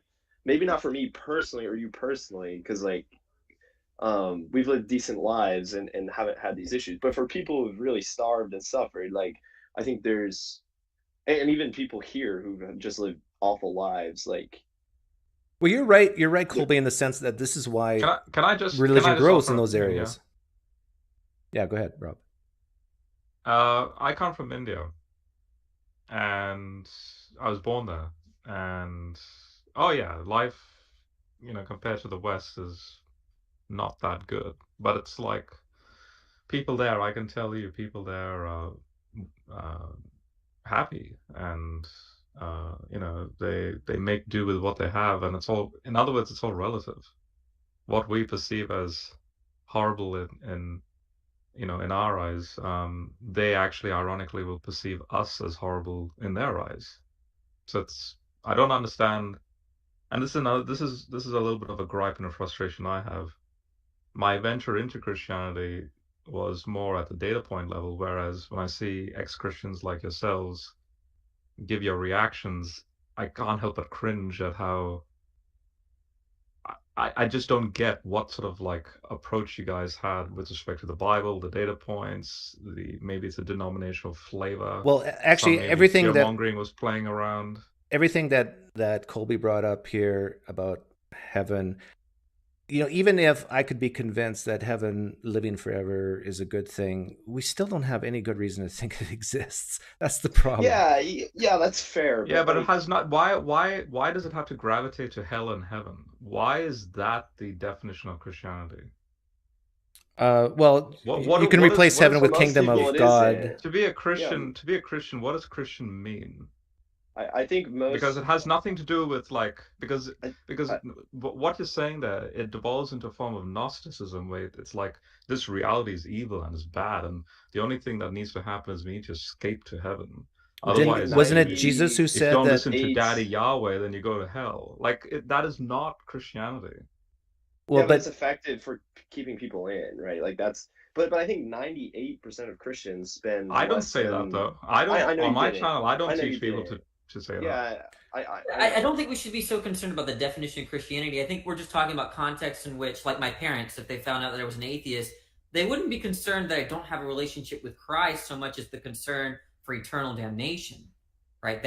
And I know you're not like that, Rob, apparently, right? And there might not be Christians like that, but a lot of Christians that have kids that deconverted, that's what they're thinking. They're thinking of damnation. They're not thinking about, oh, they lose out on the benefits of having a relationship. I suppose they haven't read enough. They haven't read, for example, Francis of Assisi.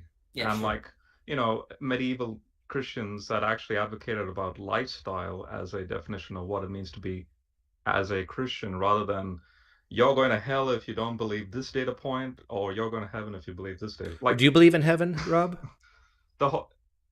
Yeah, but again, in the Jewish sense, heaven and hell and earth is all one mashed up singular cosmos sort of entity. It's not, there's no dichotomy between all these levels, so to speak. Do you believe in heaven as a ethereal place that people go to after they die, is what Doug meant, I think.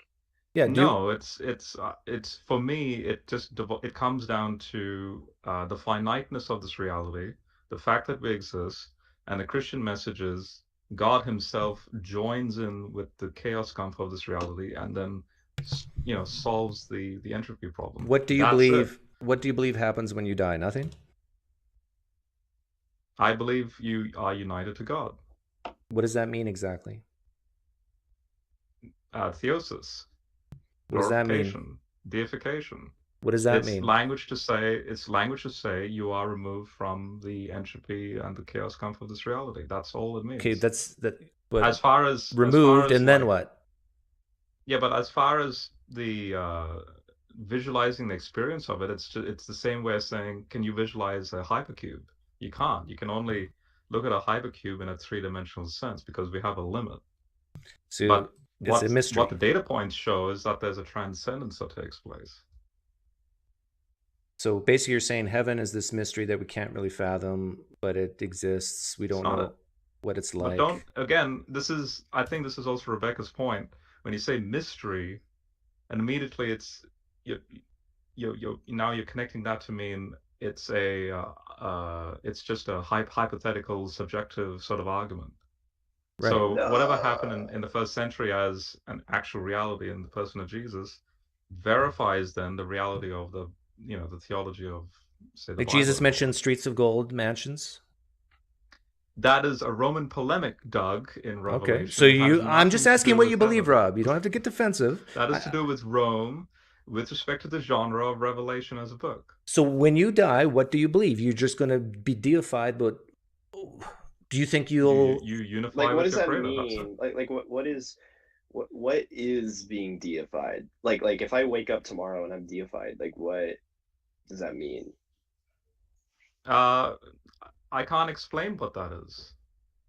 That there is no all the scriptures show. It's bluntly honest with this reality. It starts by saying there's already chaos right from the start. We agree with that. Like, if you go into Big Bang cosmology, the universe starts with an entropy decay curve and so on. And then there's going to be a point in time. The hope is that there's going to be a removal of the sea, and the sea here means chaos. And how that happens is a hypostasis, a joining of God, the creator at the end of the day, with all his creation, and there's unification. Do you believe that after you die, you'll have a memory of talking to us about this right now? I believe so, yeah.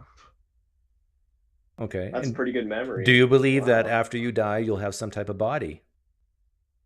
Yeah, it is this body. This is the Christian claim. It's not some brand new body. Okay, now we're getting it's somewhere. Your original body. So you believe that after you die, you'll have consciousness and brown hair? Yes. Me, how you see me, that's the Christian claim. This Okay. comes back. Okay, that you're pointing at, where will it be located in space and time? I don't know, because I'm not in that universe. I don't know what that universe is. But it will be a physical universe? And that itself is also a Christian claim. The Bible says we don't know what that will be like. But it will be physical, you're saying? Yes. It'll be some form of totally different thing. But one of the key facets of that, whatever that is that anything to do with chaos, conf, and entropy and thermodynamics of what we experience completely removed.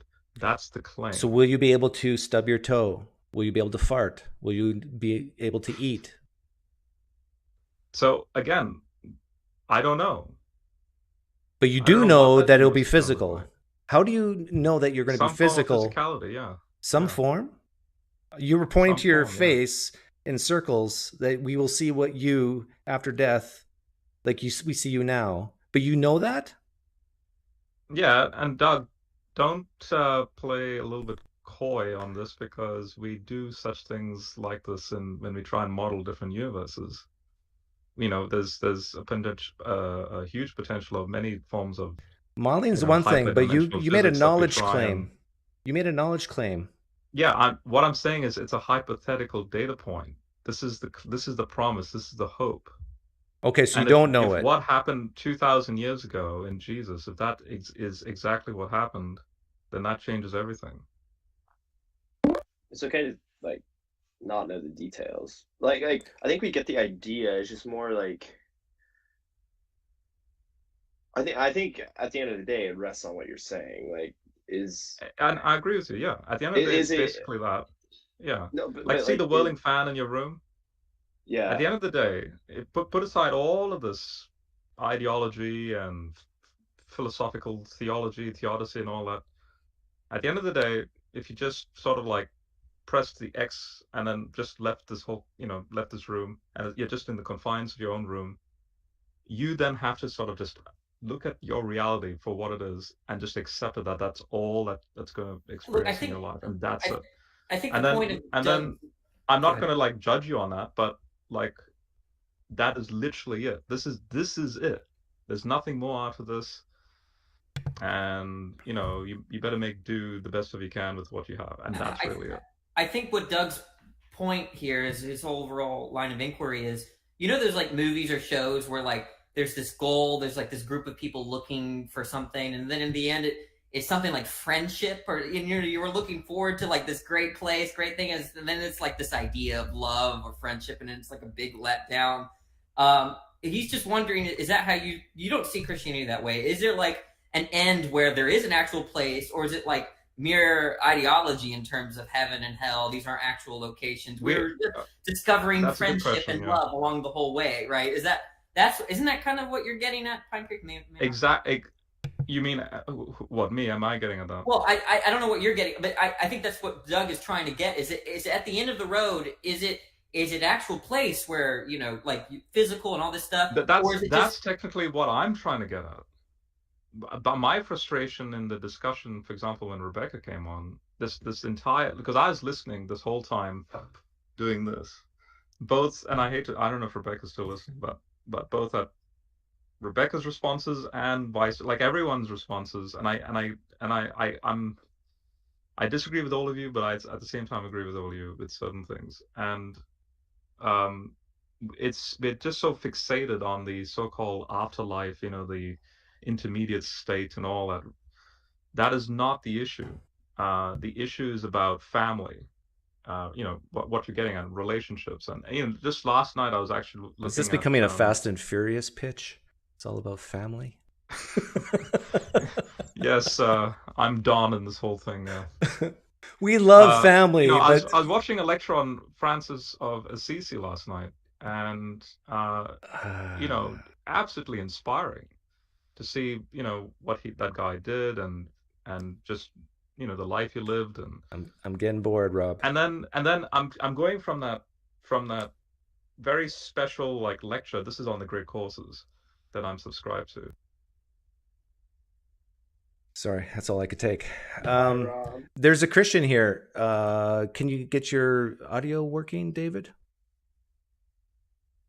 And we're almost out of time on this session of the live stream, so I might just. All right, I'm gonna go ahead and leave then. Yeah, good luck. I'm gonna do a one-on-one with David if we can get going. Thanks. We'll see you in a couple hours, Colby. Last stand. Okay, we'll see you at poker. See ya. Okay, David, let's see if we can get you going. You wanted to talk about Trent Horn, right? Or something?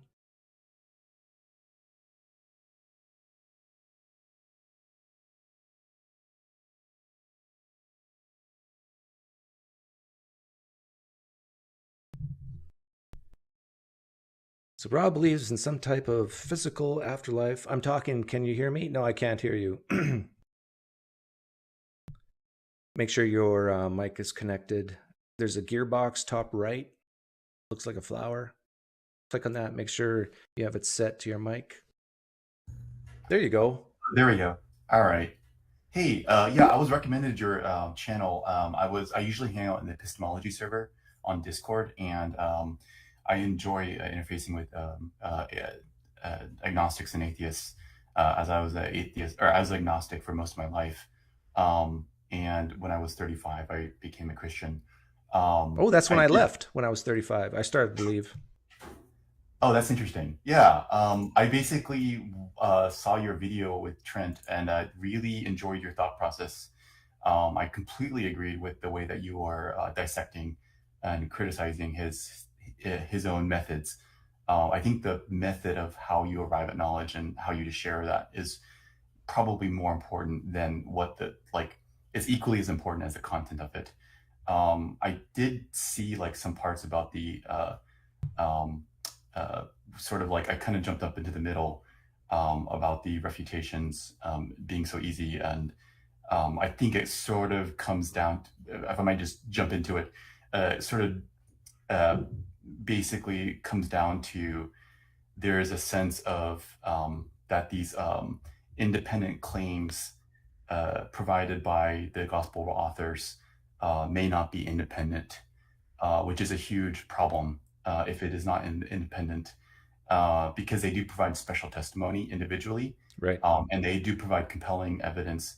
And for listeners who may not be aware, the reason, if you wouldn't like to justify that scientifically, it would be called the Bayes theorem, which uses there's a certain kind of measurement of special testimony where they get particular details independent of another. However, if these are colluded details where they have a common shared model.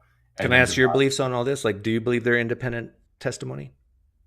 I do believe that they're independent testimony, but I would have to do my rigorous effort to derive. I actually did look at the claims about like the how do we derive whether claims by multiple parties are colluded or not colluded. And so you would look at both like motivations and there's a whole bunch of like law procedure to do that.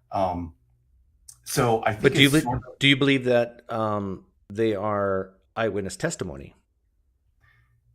Like, yes, yes, I believe that. However, I haven't gone through like broken down the like line by line, like specific claim by specific claim about like what promotes this as independent, and what are the key factors of like why we would like in other words, for each like Matthew, Mark, Luke, John, you would want to have a list of each statement made, and then also like a table that's uniformly applied to all these people, and then see like, okay, well, is this good?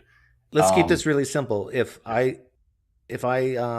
handed you a piece of paper, and on the piece of paper it claims that you committed murder yesterday, but it's not signed, it's not dated, don't know where it was written, would you say that's an eyewitness account that you murdered someone? Yeah, this is definitely an account. Is it an eyewitness account that you murdered someone?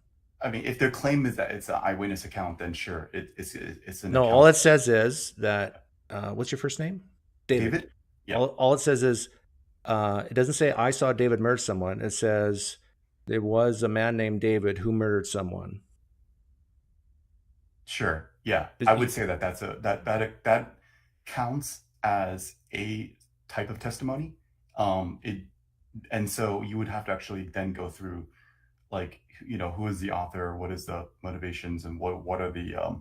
Would you think that type of evidence would be sufficient to say that you did murder someone? Based on that alone, I would say that that kind of testimony could be true. However, you would then have to weigh, like basically scale the testimony into it's whatever levels of special probability it should be assigned, and that you can do that uniformly. But it wouldn't. It's not sufficient to say you actually did murder someone, is it? Right. That's correct. And really, that's what we have with the Gospels, right? What I described, a piece of paper saying, right. So Jesus did this. Yeah, that's correct. If you believe that, like, it doesn't have the particular details, including like the relevant factors about each author, as well as the claims made, then you would say like, okay, this is insufficient for me. So do you believe that that's sufficient evidence in the Gospels to say Jesus did the miracles it reports?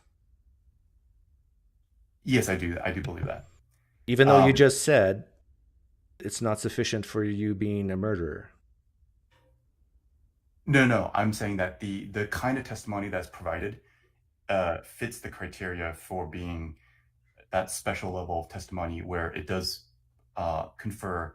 Well, let's try it again, David. This is very, very important. So let's try this again. There's a piece of paper that says David committed murder. He murdered so-and-so. It's not dated. It's not signed. It's not first person. It's third person. Mm-hmm. And then I asked you earlier, is this sufficient evidence to say you did indeed murder someone in the past? It's a type of evidence. It's definitely a type of evidence. And that's not my question. My question is it sufficient enough for you or for someone? Is it sufficient evidence to say you did indeed murder someone? If we were to use basically probability theory, I would say no. Okay. No, your answer is no. Right. That's correct. Okay. Now let's say we have 4 pieces of paper that each say that you murdered someone, but it's third person, not signed, not dated, don't know where it was written. If we take one piece of paper, now it's 4. Is it sufficient now?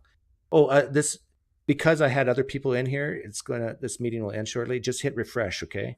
And then we'll come back. Okay, sure. Yeah. In fact, do it now. Hit refresh now. Okay. on whereby? Yep, on whereby.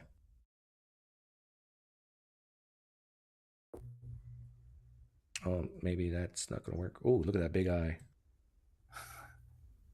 Let's see what But happens. yeah, I mean, aside from that, the level of testimony and the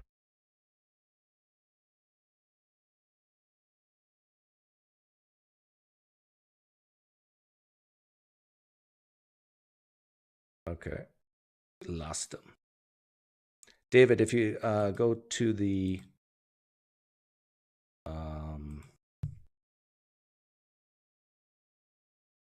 YouTube channel, let's see if I can get you back in here. Because, oh man, this is so important.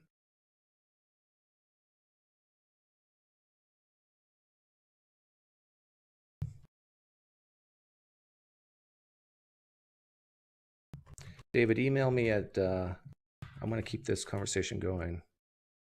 You'll be out of Christianity in no time.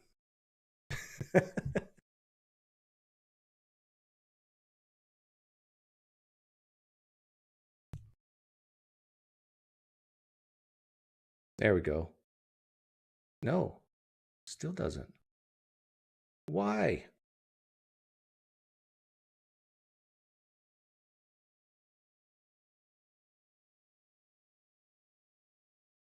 Here's the problem, David. If you say it's not sufficient evidence, whether it's one paper or four papers, then you should say, to be consistent, it's not sufficient evidence to say Jesus Christ did the miracles he did, whether it's one gospel or four.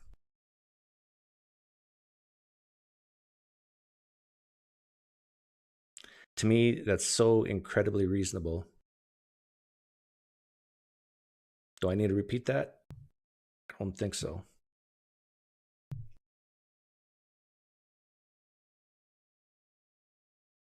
Because really, that's what the Gospels are.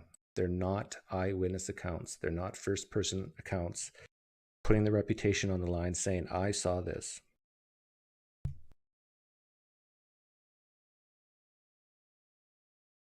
I know this is so incredibly hard for Christians to admit.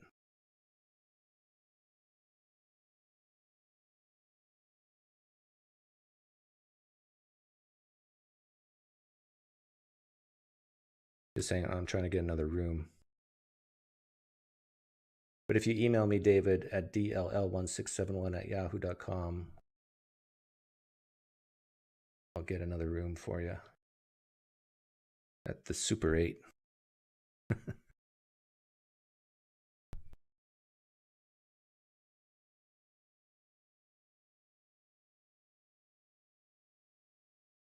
You emailed me? Okay.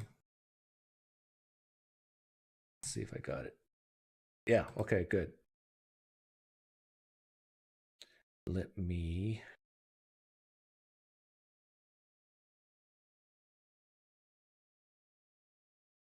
get another room for you. Talk amongst yourselves.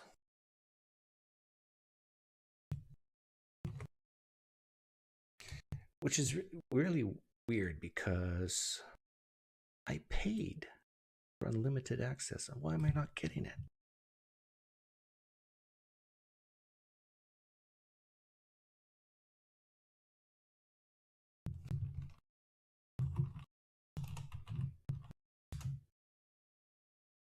Don't know.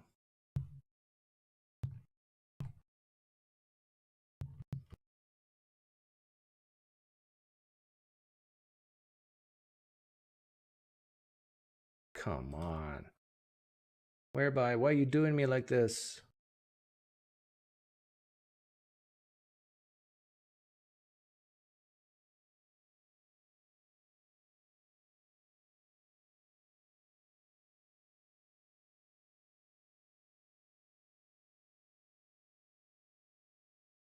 So much work.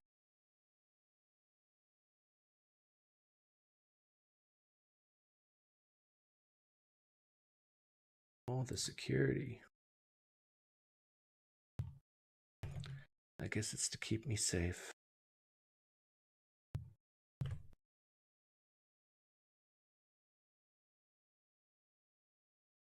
There we go. Hang on, David. We're almost there.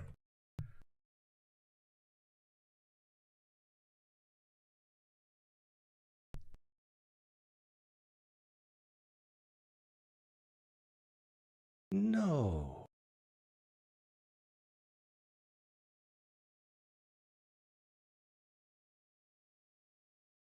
Unbelievable. It won't even let me in there.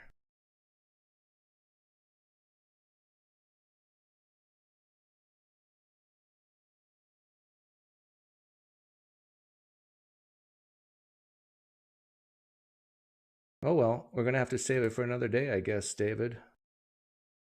Unless you want to talk in the live stream chat. For now. Let's get rid of Rebecca. Yeah, Satan is sabotaging the stream. He doesn't want me to have someone leave Christianity today. Heidi, I want to talk to you too. This is so bad. So Heidi asked me questions. David asked me questions in the chat. But do you understand what I was saying? That in order to be consistent, if you say that it's not sufficient to murder, accuse you of being a murderer or convict you of being a murderer, then you shouldn't convict Jesus as doing the miracles as explained in the Gospels for the same reasons. And sure, I was going to talk about prior odds and resurrection. Yeah, a God could exist, and just because someone says, hey, I'm God, doesn't make it more likely that God's going to do miracles for them or raise them from the dead.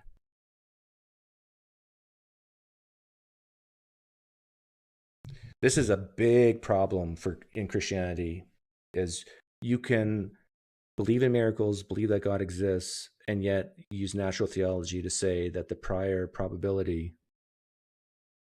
of God raising people from the dead, it hardly ever happens. Christians would even admit that. So just because a book says so in the first century doesn't mean it happens. Doesn't mean that God desired that one bit to raise Jesus from the dead.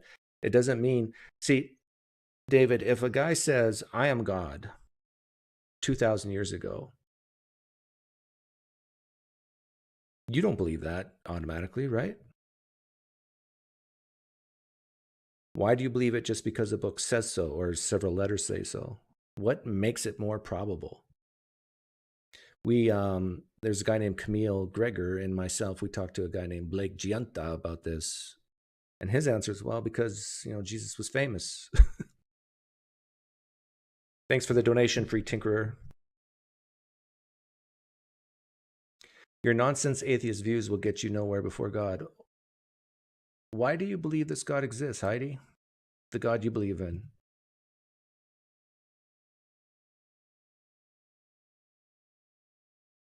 And can you get an example of a nonsense atheist view? I was talking to someone on Revealed Apologetics. No, was it Revealed? Eli's channel. I think it's called Revealed Apologetics. And this is really hard for Christians to understand.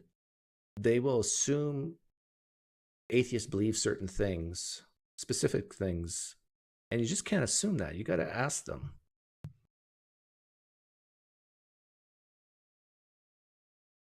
Right, Heidi? So what you could ask is what Rebecca asked, what do you believe? And then I'll give the answer I gave, that I believe that when you drop this pen, it will fall towards the earth.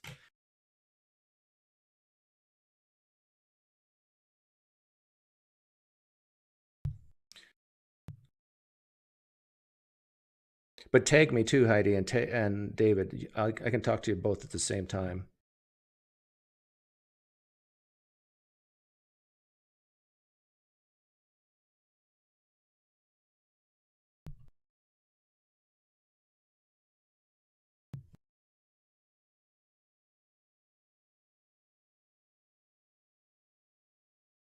You have to tag me.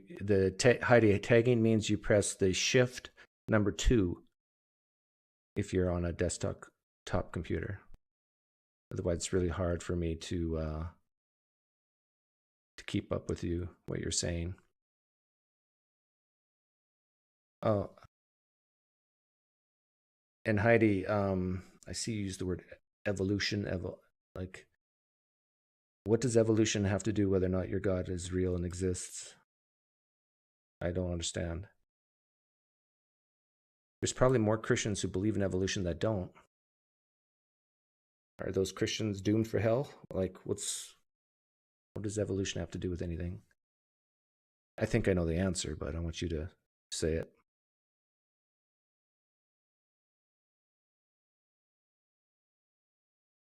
You didn't want to really talk about odds, but free will and determinism. Am I freezing up for you guys a bit?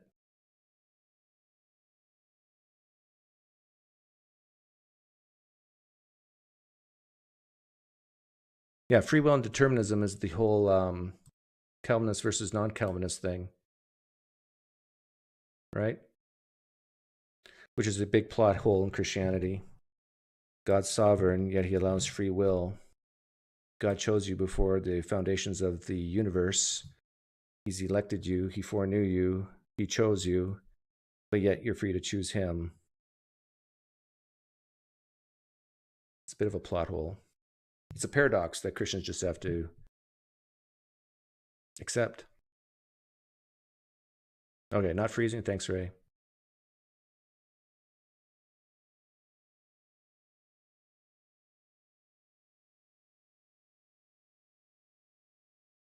So yeah, David and Heidi, tag me and ask specific questions.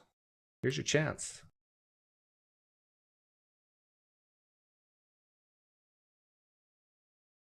Yeah, I do have a cold heart.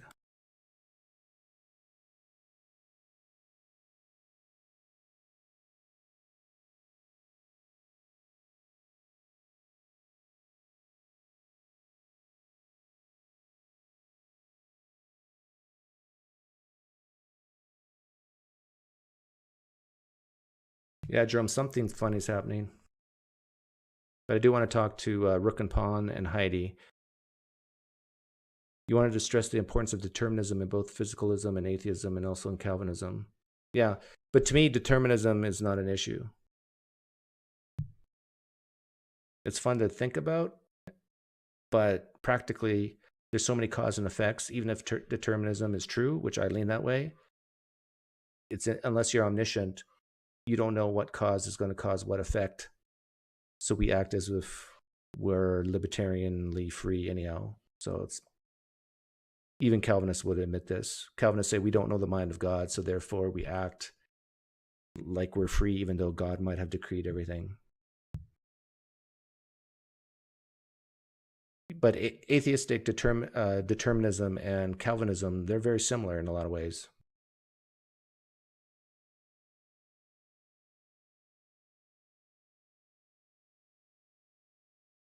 Yes, there is poker tonight. Email me if you want to be involved. It starts in an hour and a half, roughly.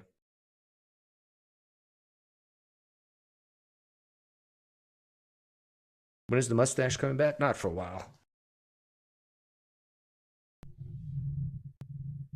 You can't be a Republican and a determinist, can you? I don't understand what that means. Sure you can.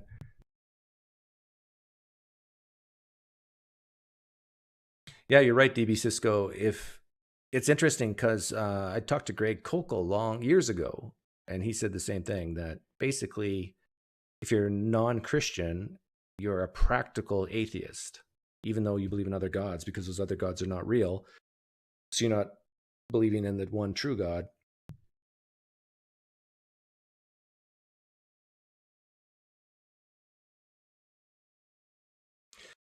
Hey, Heidi, I know this is very tough for you, but here's a challenge. Instead of just saying stuff, ask yourself, what would be a good question to ask PineCreek?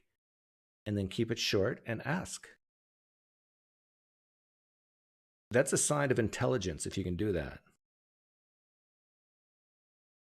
I know it makes you feel better to just go bleh and say stuff, but use your intelligence, be less needy, be secure in who you are, and say, you can think whatever you want. You can think all these people are wrong, all these atheists are wrong, but try to trap me. Ask me a question.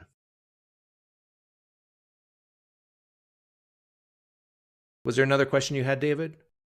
Besides, to me, determinism is not an issue. Again, Heidi, try your hardest to use your brain power to ask a question. If you want to witness, if you want to be a better Christian and witness to people, just saying blah doesn't work.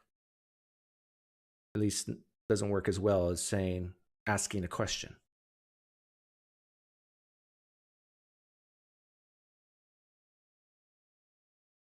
Whatever happened to Laura Robinson? She's still alive. I think she still dislikes me because of the one video I made of her husband. Oh, it's back. So David, click the link.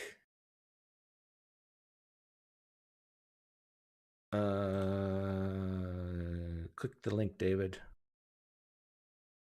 And you'll come back in. Oh, this will be good. And Heidi, if you want to, whoever comes here first, Heidi or David.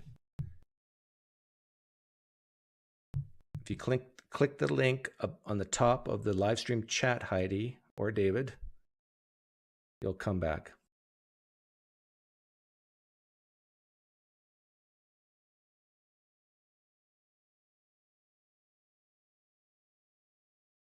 You ask your questions regarding proving your atheist views, which are obviously false.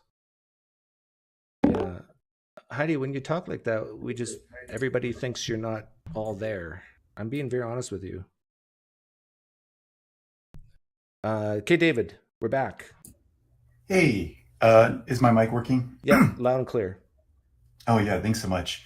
Yeah, I appreciate the time that you put into this. I think the question that I had, as you were saying, ask me different questions. Yeah, your guest did make some. I think it's really important that whether you're an atheist or whether you're a Christian, or you're just agnostic, I think it is pretty important to understand where you come down on in terms of free will and determinism. And the reason why I say this is because it actually cuts the it also cuts the denominations. Like, in other words, if you come down on the side of determinism, I generally believe that you come down into this field of, as a Christian, you would come into this Calvinistic view, where like there are these predetermined elected people before the foundation of the world, like you alluded to.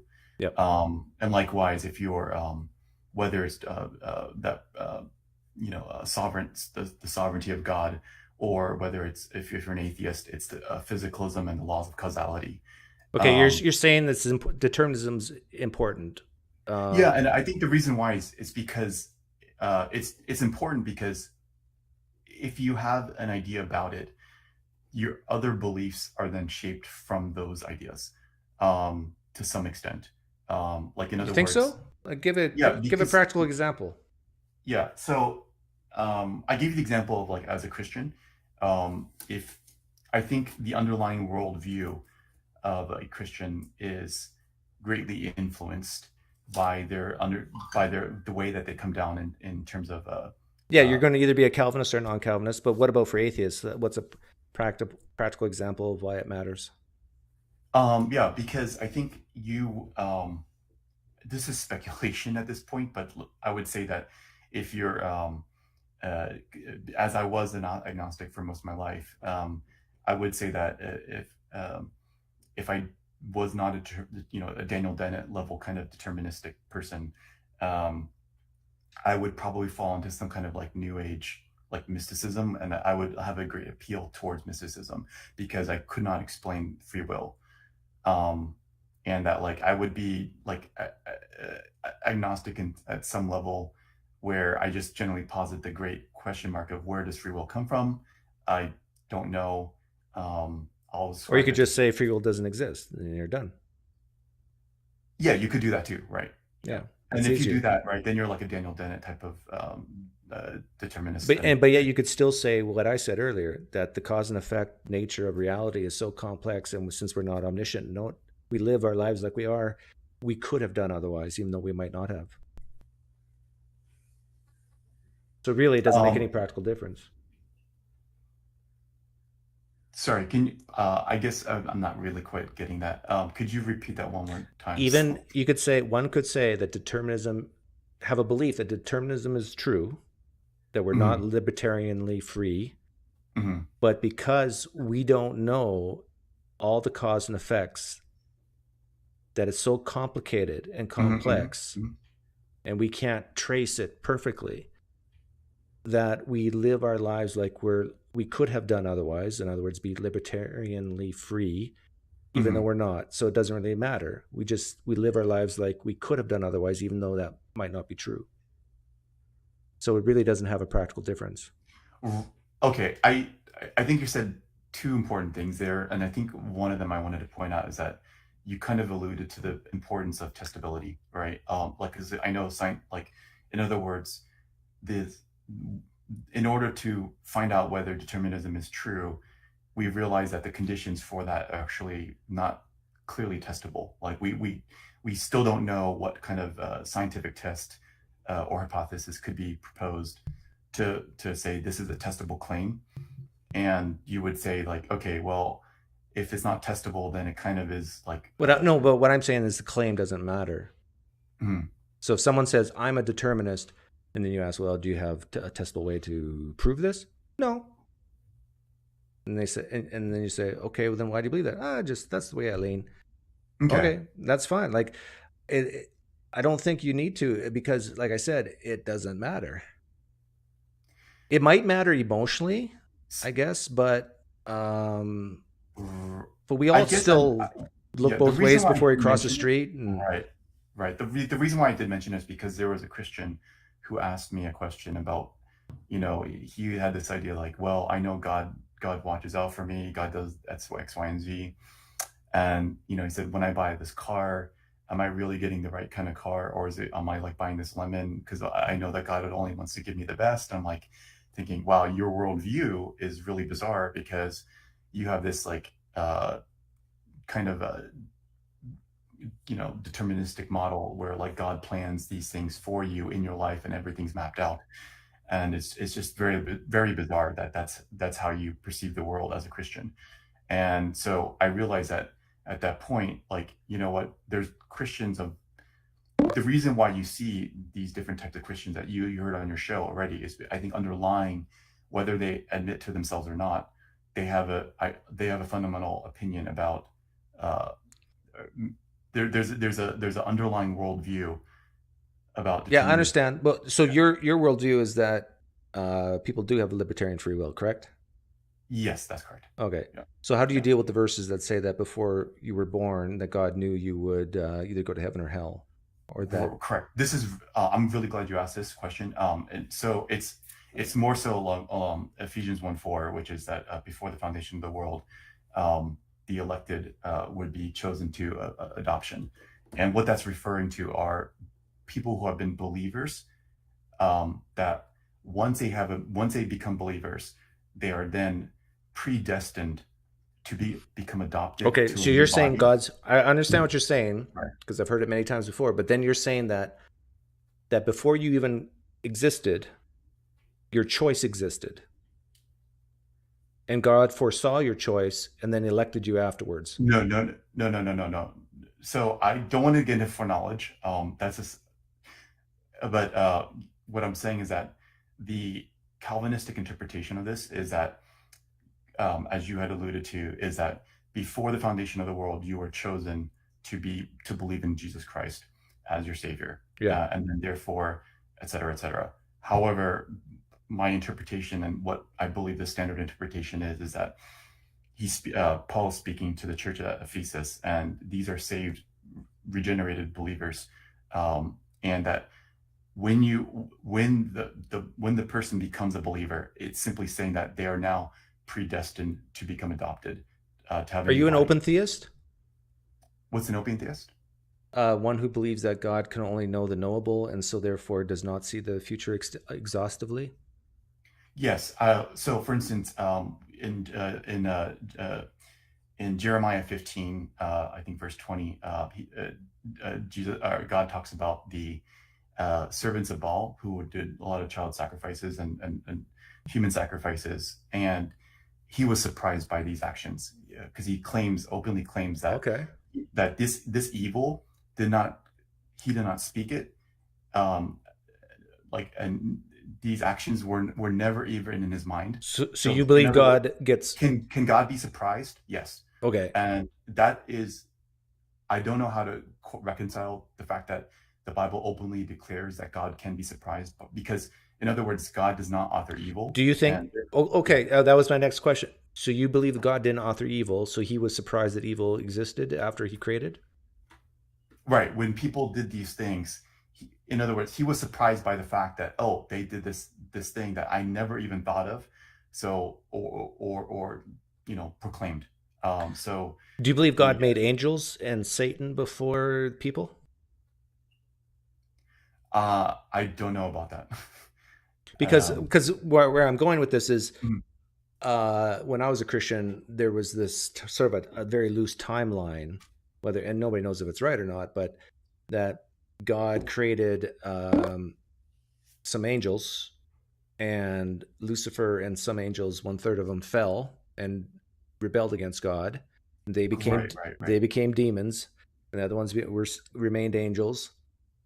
And so you would think that God wouldn't be surprised that could happen again with humans. No, I don't think he wasn't surprised by that. It's just that then he is the author of sin then. For those instances, for those instances, he didn't foresee that, right?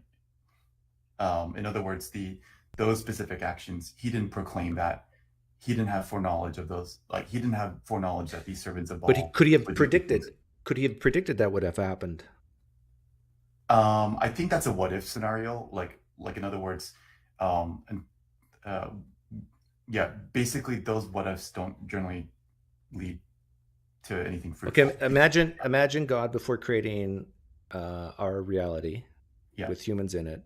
However he did it doesn't matter. Are you saying he was shocked and surprised that sin entered the world?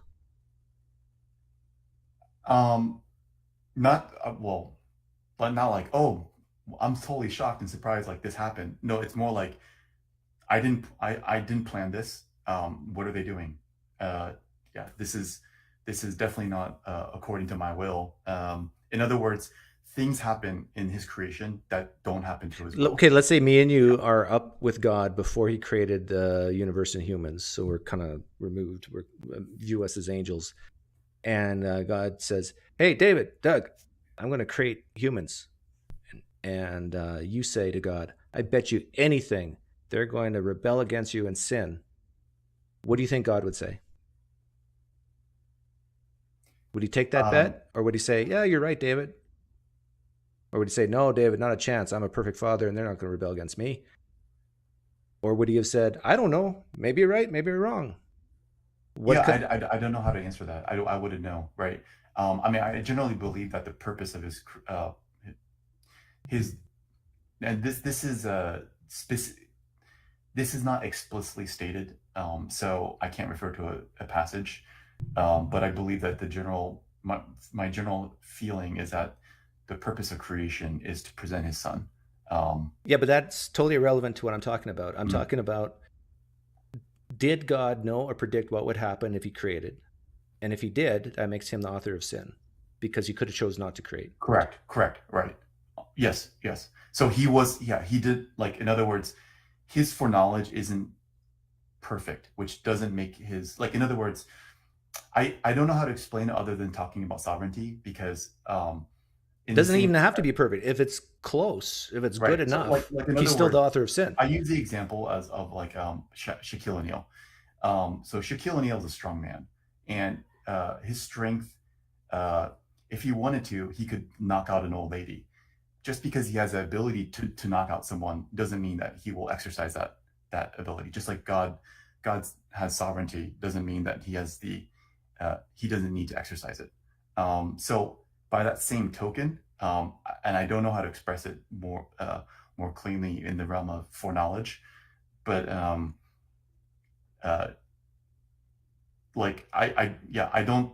do know that the Bible, I can conclusively feel that state that the Bible says that God does not know that these things happened, and he didn't predict them.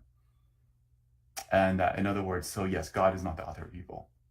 And in fact, God even openly declares. Does God know when you're going to die? David, when David conspired against Uriah the Hittite to get basically he wanted Uriah's wife, and so he told his troops to say, hey, put Uriah I'm aware of this, line. but I want to see how far your belief on God's foreknowledge or omniscience goes. Do you believe God knows when you're going to die? I don't know that. You don't know. I don't know. I don't know about whether or not what God knows about what, because some human could decide to just kill me, right? Out of some evil plan. And again, like I don't know. Or I decide to eat, so many hamburgers and I get heart disease. Because you know what you're doing. In order to solve the problem of evil, you are basically making God like us. Because I don't know when you're going to die. You don't know when you're going to die. And it sounds like you're not, at least you're not saying, yeah, God knows when I'm going to die. You're saying, I don't know, which to me sounds like you're saying there's a chance that at least God doesn't know when you're going to die. Right. I guess it's an atheistic version of my answer. Like I'm taking the atheist answer, right? Which is, I don't know. Right. But would you say that if God did know when you were going to die, that you're not free to die any other time than what God has known?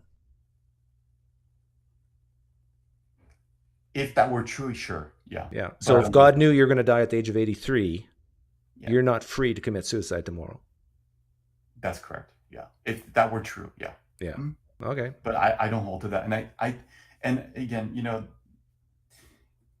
I guess it's because the reason why I care about this topic so deeply is because and I talked about this with another atheist, if I wanted to deconvert someone from Christianity, I don't think atheism is my least of my worries. I think this the best of my worries. If I wanted to sort of hurt Christianity at the core, I would get the churches to say something different than the current gospel.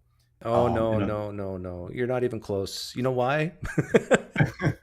Because the churches are already doing that. I mean, the gospel is different. You know all the different atonement theories, and that's like one of the most important theologies in Christianity is what the resurrection actually means and what the crucifixion actually means. And depending on what church and denomination you talk to, they'll say it's either ransom theory or it's what do you call it?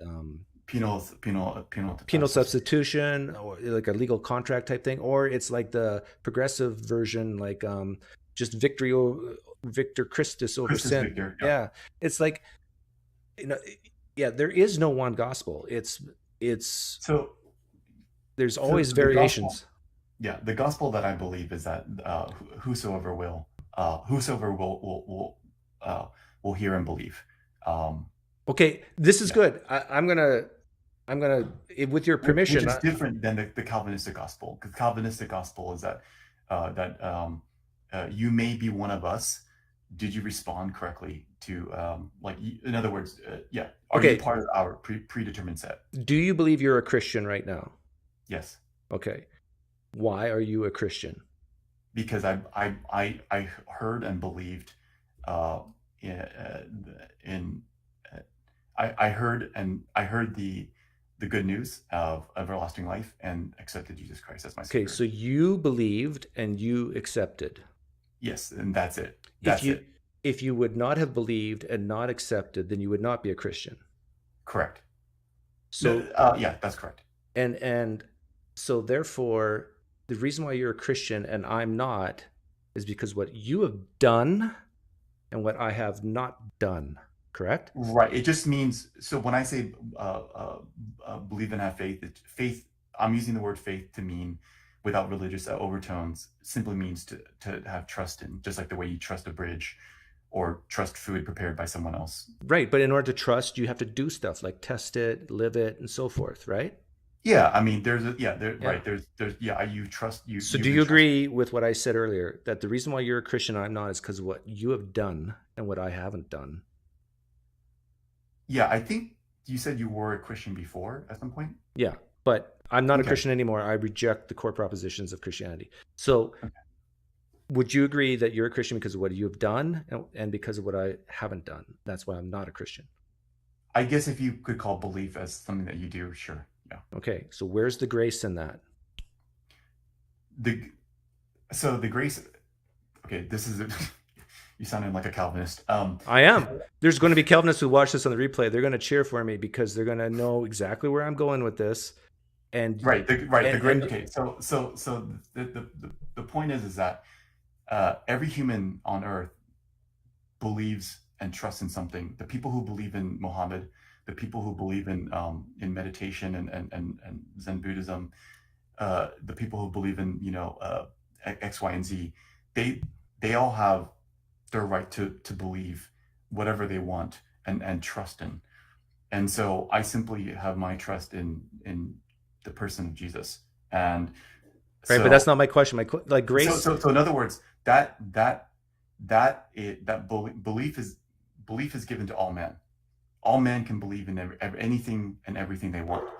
So what I'm saying is that the belief there is that I just simply meet a condition. In other words, there's a conditional element to the salvation. It's, in other words, whereas Calvinism is unconditional. But do you believe Jesus Christ died on the cross for everyone? Yes, for everyone, absolutely. So he died on the cross for everyone, but yet not everyone goes to heaven, correct? Or gets eternal life. Because the condition of belief was right. Right, correct. So what determines who goes to heaven or goes to hell, I don't know if you believe in those concepts. It's the free will choice to believe. Right. So my question is, then it puts salvation in the power of human hands. Yes, correct. Right. Yes. So again, I'll ask the question, where's the grace in that? No, it's not. Because grace is giving someone what they don't deserve, but you do deserve it because of what you've accepted. No. So the gift is the everlasting, that the gift of redemption from sins and everlasting life. That is the undeserved reward.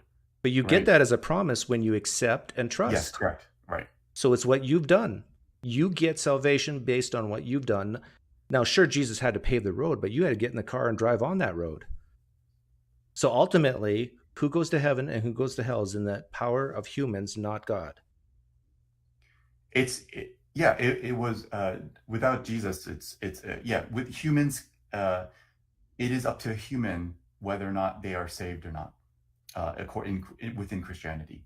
Yeah. See, this is why there's Calvinists, because they will throw up in their mouths hearing you say that, because that you've taken grace and it's like, let's say 1 gram of grace, you put it in a beaker and you fill it up with 10 gallons of water. You've diluted what grace means. So I want to say that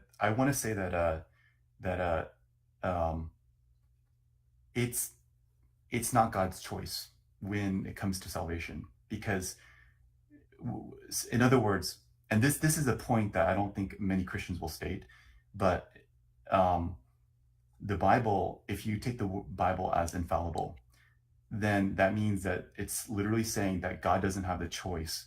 If you have taken his son as your savior, God doesn't have a choice or measure of grace to determine whether or not you go to heaven or hell. Could he though, if he wanted to? No. If the Bible is to be infallible, then he doesn't have a choice. In other words, there is no grace appropriated in terms of the grace was. No, but I don't know if you understand my question, but I'm asking, could God force himself upon me in such a way that I will have to choose him and become a Christian? No. That's impossible. Because that's impossible because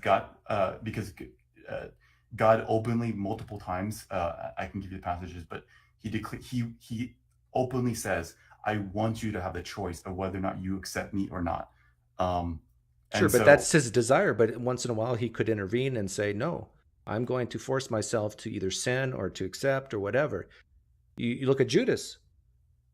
Wasn't Judas appointed to betray Jesus by God? So this is an example of what I call what's the word? Like when you take a specific instance and then generalize it to the role. It's a typological fallacy, where, for instance, like when Pharaoh's heart was hardened, and then you declare that, well, God made Pharaoh's heart hardened, therefore that's now the rule of all the people who have been hardened. No. I don't think there's anybody who God. says that. No, Calvinists do say that, right? They do say that these people, because those people were not selected, right? They weren't. Okay, yeah, you're right. A Calvinist could say that, but me as an atheist, as an internal critique, could say, well, if God's all powerful, he could force someone to love him. Now, that might not be loving. He could, right? It doesn't mean he would. For morally sufficient reasons, he could force someone to love him. Yeah. Now, if that's true, he could. Then that still keeps him all powerful, because it's not a logical contradiction to force someone to love him. But I think you would say that he would never do such a thing because it makes him look like a schmuck and like a bad guy. Well, right? I would probably say that the Bible declares that he respects our will. Why do you believe the Bible in certain or do you believe the Bible in everything it says? Yes, I do. Can I ask why? Sort of the same way that I trust the Bible, because the same way that you trust me and you both trust a physics book, even though we haven't read it cover to cover or have done every single homework question in it to verify each statement, we've ascribed a certain level of trust to that. Okay. Yeah. Now, I could pick up any physics book today and probably find a mistake in it. Do you believe that's plausible with the Bible? True, but no, I'm sure there's at least a spelling mistake. Sure. And I bet you there's probably a formula that they actually got one of the constants wrong. Like, I'm sure a physics book is not perfect, but do you believe that it's plausible that the Bible might have mistakes in it?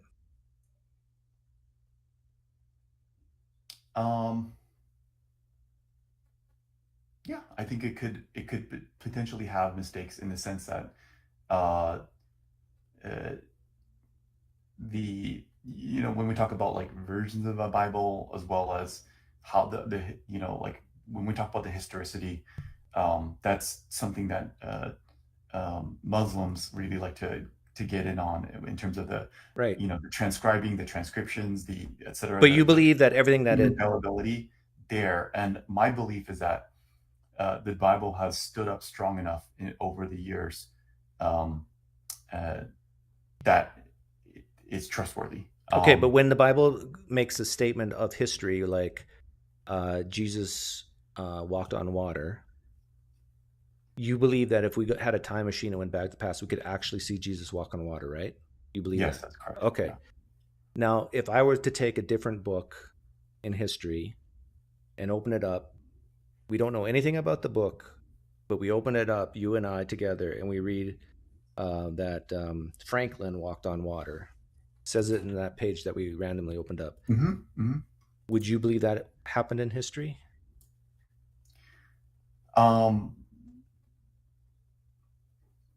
So at this point, I would say no, and it's not because. First of all, why wouldn't you believe it? There's enough evidence in the Bible for me to trust it. Well, right now I'm talking about this other book. If we read something else, like where someone else had a claim of they walked on water, yeah, right? At that point, then I would say, okay, well, do I trust this book? No. Well, let's see how much do I trust this book, and then I would start looking at who is testifying to this event. What were the witnesses prominent? Were any of them historical figures? Okay. Let's take the constitution of their testimony. Okay, let's take it. What is their corroborating historical evidence surrounding the claim? So I'm hearing you say that if we were to pick up a random book that's not the Bible, and it's something that I have not yet trusted. Okay, so but let's investigate it. So maybe we should trust it. So let's say it says that a person saw Franklin walk on water. Yep. And let's say they even call the person Paul. Mm-hmm. Paul saw Franklin walk on water. Do you believe it now? No, I wouldn't, right? Because it would still be like, does it meet the criteria of uh, What if this guy how named many Paul? like there would have to be sufficient number of uh, independent witnesses. Okay, so let's say in this book we flipped the page and it said that not only Paul saw Franklin walk on water, but Paul writes that Franklin walked on water in front of 500 people. Would you believe it now? Yes, if there's multiple witnesses and it met the criteria of special testimony, like there's a sorry, and I do want to share with the whatever audience there is, when I talk about special testimony, I mean, there's an interview with Taylor Swift where she describes getting into an accident on like the Jimmy Kimmel Show or something like that, and the kind of testimony that she gave about that specific event was the type of testimony that I'm looking for. Okay. Yeah.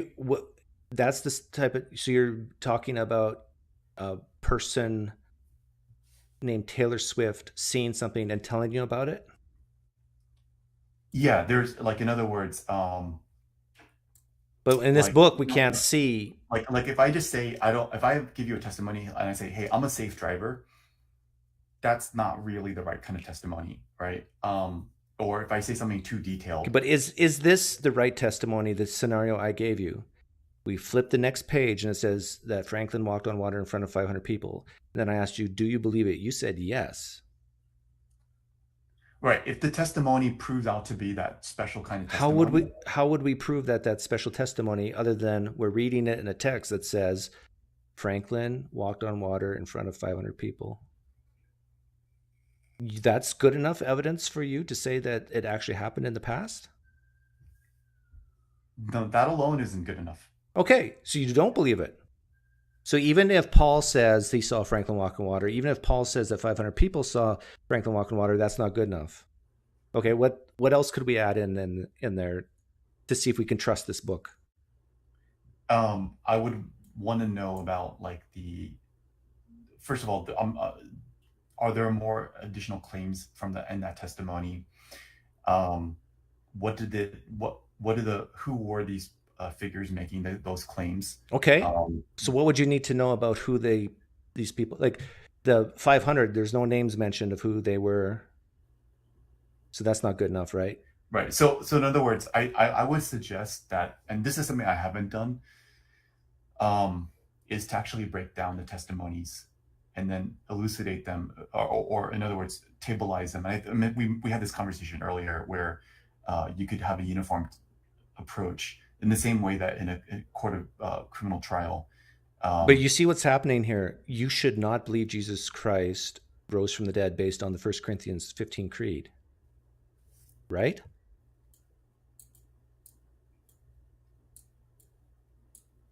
I think as a whole, right? It's one of the. But that's not what I asked you about the whole. This is Paul's statement, right? So it's right.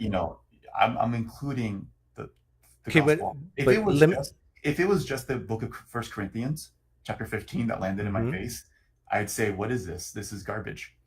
Okay? Right. Okay. But if I then had Mark, the Gospel of Mark, I would be like, okay, wait a second. This is good. Here? We're making progress here. So what you're saying is, what if I gave you all the 7 original, what the scholars say is Paul's letters?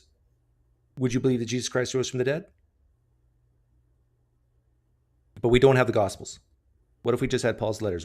Based on that alone, would you believe Jesus Christ rose from the dead? If I didn't okay. So let's say in other words, you're coming to this as if I'm just a regular person without any beliefs in one direction. Yeah. Let's say. And I wanted to say, okay, is this going to be like sufficient evidence for you to believe this? Yeah.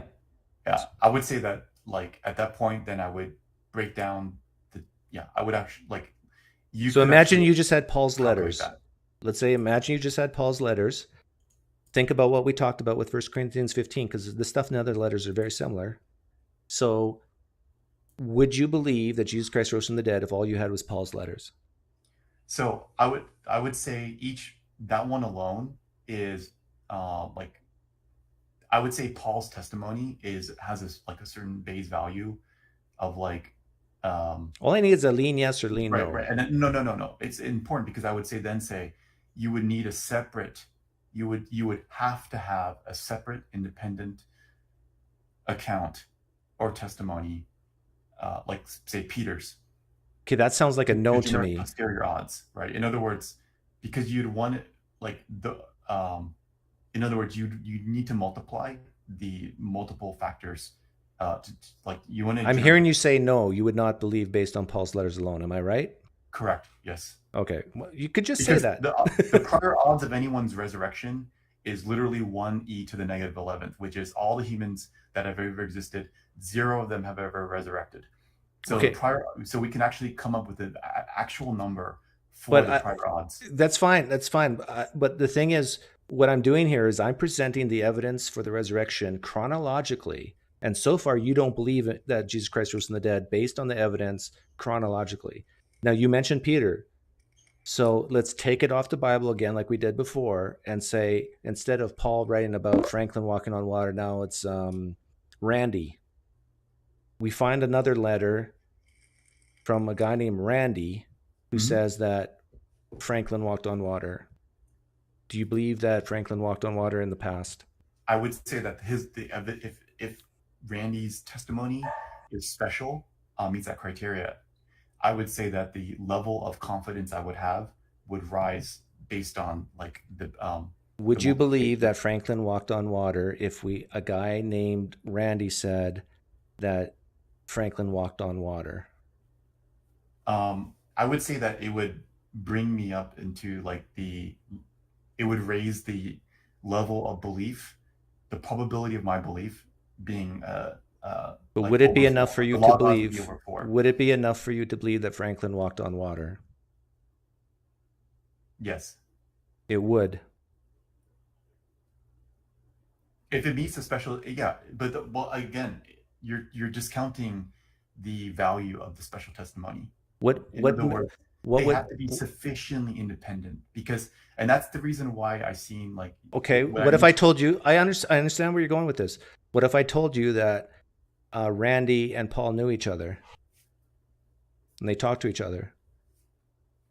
Yeah, I think that's the conspiracy aspect, right? Which is that did they is this colluded? Then that. What if they met each other and talked to each other before they wrote these letters, Randy and Paul? That would sufficiently weaken the. Okay. That would dramatically destroy. So you would not believe? You said yes, you would believe Franklin walked on water. Do you still stick with yes? Yes, but if they're not sufficiently independent, then no, I couldn't make the claim that. Well, I just said they're not independent. They talked to each other before they wrote their own letters. So one can imagine that saying, "Oh, did you see Franklin? Yeah. What did you see? Yeah, I saw that too." And they're kind of like, you don't want that with any car crash scene where people start talking about Yes. It would. You wouldn't say that if it was less independent. Which is what we have here. Then it's like, well, is it true that? So then you'd have to talk about the general issue: abstract of religion, abstract of the Bible. Are any two statements made by independent? They're not independent. Yeah, no, independent. Well, if they make them independently, these statements. Let's say in a court of law, two parties make different statements attesting to the same event. Right. They're not independent, so it raises the probability that they're colluding. Does it mean right? In other words, does it get invalidated? That's the question, right? In other words, well, no. The question is not that it's true until it's shown false, but that maybe it never happened to begin with. So, would you believe that Franklin walked on water if we know that Randy and Paul are not independent of each other? They could have very easily colluded to make it up. Would you believe Franklin walked on water? No, does it? I guess the question is, do you feel that if two independent, or if two statements are made, but they're not independent, does that invalidate the yes, testimony? It severely weakens it, especially this claim of a human walking on water. Yeah, it does. How about for you? Okay. Yeah, it would weaken it, but Okay. it wouldn't be invalidating. It would be like, Well, in of other course, words, anything's possible in the magical kingdom, David. Anything's no, no, no, possible in no, the no, magical no, kingdom, no. but I'm is saying, it plausible? no, no, no. In a court, let's say in a court of law, right? Let's say we all use this one facial cream product from some. No more analogies. No more analogies. It takes too long. No, Okay, David, sure. David, I'm starting to get frustrated with you. It's your channel. Do you believe that Franklin walked on water based on Peter and Randy, or Paul and Randy? Given that they've talked to each other before, lean yes, Yeah, it would be, lean no. invalidating. It would be invalidating. Okay, in good. some- in Your a answer is no. You statistical wouldn't. sense. Your answer is no. You would not believe it, right? Yeah. Okay. No, I would. Yeah, I would not believe it. There you go. So now look what we've done in this. It took a long time, but now in order for you to be consistent, you should not believe that Jesus Christ rose from the dead based on Paul's letters or Peter's letters. No, but I do. And I could keep going on like this for another Right, but hour, no, and but- by the end but- of it, you're but gonna you have to- tell me that you had a personal experience Right, of but Jesus, this and is that's why even you if they're trust not it. sufficiently independent, right? I'm saying, yeah, I agree with you if they're not sufficiently independent. Yes, and that's what we're saying. Even Right, but- Dale right, but Ellison will say that's this. just a given, right? That's not a proven, right? You still have to then say, okay, let's talk about their With Peter and Paul's testimony. Paul's own letter says he went and talked to Peter. Yes? These guys were talking to each other. Paul admits this in the New Testament. These are not independent accounts, David. And if I'm right about that, then you should not, in order for you to be consistent, you should not believe Jesus Christ rose from the dead based on Paul's letters or Peter's letters. And I'm not even getting into the forgery part. I'm just assuming that Peter wrote First Peter. Okay, right. So you have a disposition to quickly jump to the. No. Don't bring that on me. Is... Don't bring that on me, because your disposition is the same as my disposition. You told me you would not believe it. And I agree with you. And the thing is, we could go for another hour like this, and by the time we're done with the Gospel of John, you still wouldn't believe Franklin walked on water. So tell me now, what's the real reason you believe Jesus Christ rose from the dead? Because the individual testimonies are they are special and sufficiently independent. Okay. But yeah, you look. The question of sufficient independence, let's just say that's a variable, true or false. Maybe it's true, maybe it's false, right? That's like a computer program. I'm saying it is. You're saying it's not sufficiently independent. I'm not saying that. I mean, I do believe that, but New Testament historians will admit this. Who do you believe wrote the Gospel of Mark, for example? I think it was Mark was in. I think that from what I heard, that like Mark was imprisoned, and it was written from a. How did Mark know what Jesus said? Was he there? Yeah, Mark was there. He was. Because these were public events. Who's Mark's source? Himself? Yes, himself. He didn't get it from Peter? Because that's what Roman Catholics will tell you. Where did Luke get his information from? What's his source? So why? It's Paul. Okay. That's what Roman Catholics will tell you. Where did Matthew get his stuff from? Well, he was a disciple of Jesus, according to tradition. So he was there. Luke and Mark weren't. Now, they might have seen some stuff, but they don't come out and say, I saw this. Right? Was Matthew there at the birth of Jesus? No. So he didn't see that. All right. So we can go to John. Did he see? John would have been like a really old man or a very young man in order to have written when he did. I mean, there are so many problems here, David. So let me ask you a question then. Okay. If there's two people who have who are basically failure sufficient independence claim. Yeah. Let's say in a court of law having nothing to do with Jesus, it's about the health and safety of this skincare cream product. and and both me and you used it, and we both burned our faces because we used it. Now we both met at the lawyer's office, and we're no longer independent. I give a testimony, you give a testimony. Does that invalidate our testimony? I'm not sure. It could, right? We could be paid off by the lawyers to just say whatever, right? Yeah. But then also, are we going to evaluate carefully about like, well, how did I arrive at the lawyer's office? How did you arrive at the same lawyer's office? Okay. Let me use your analogy about some skincare product. I make a claim about a skincare product that, I don't know, gave me a rash when I put it on. Mm-hmm. Yeah. Okay. Is that the same thing as me claiming that when I put this skincare product on, I could fly? Are those two equal claims in your mind? No, they're just claims, right? And they have their own level of support, right? But are those two claims any? I see what you're getting at, which is that because the claim here is that of something of a near zero probability, right. Therefore it merits special attention. Yes, more evidence. Right, and I would say that.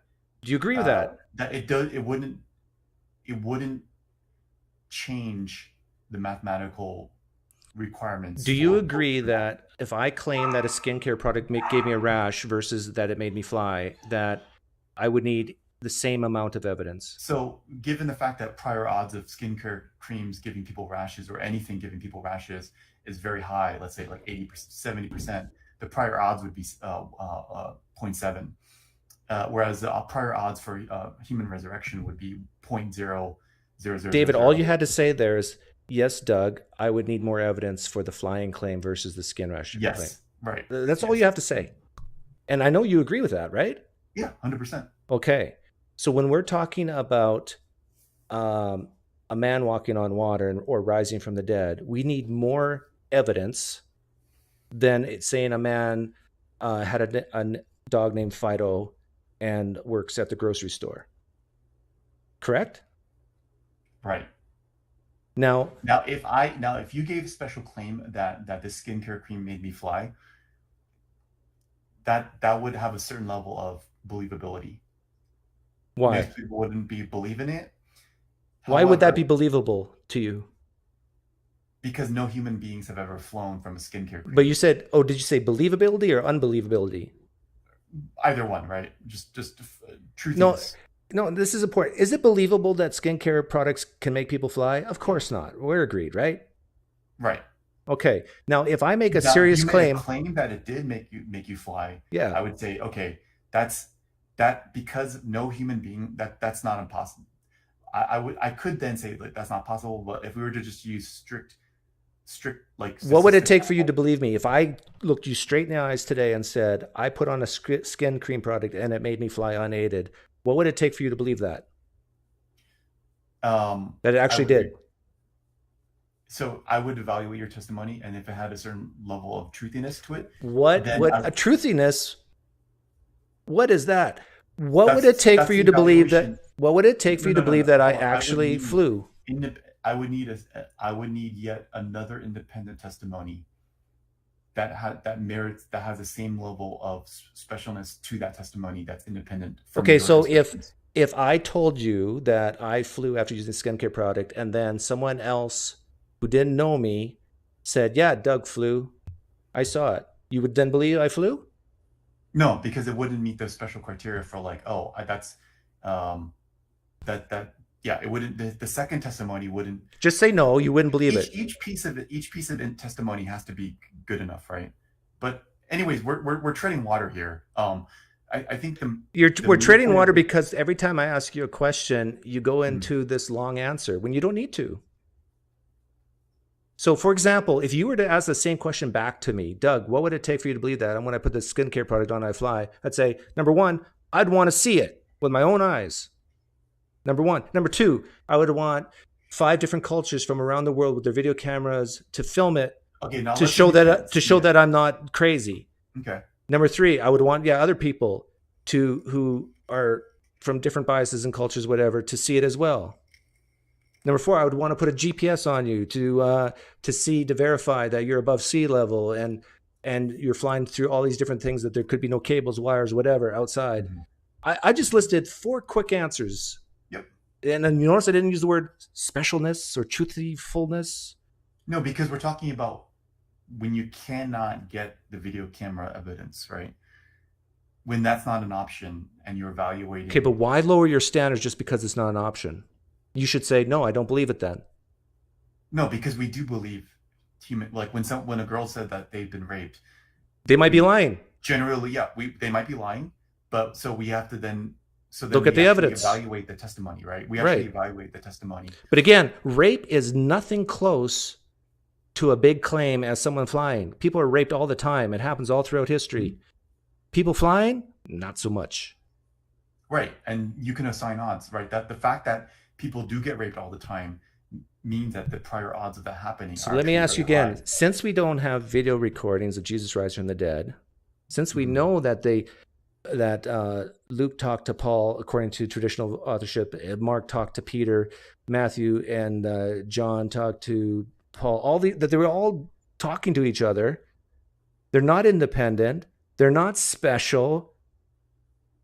Tell me So again I why think you that believe Jesus remains to Christ be rose from the proven, dead? right? I think that's the part that we're contending.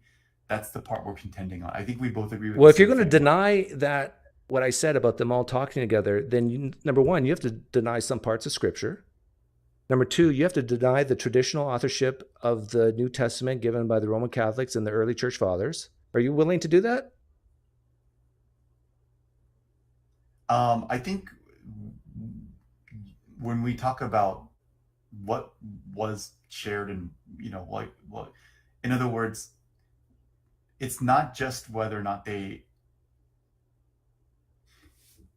Okay, when I bring up like the witness management chart from like in law, there's these testimonies. Are you okay, David? Okay, you haven't considered the fact that these testimonies do meet these criteria of these are sufficiently independent accounts.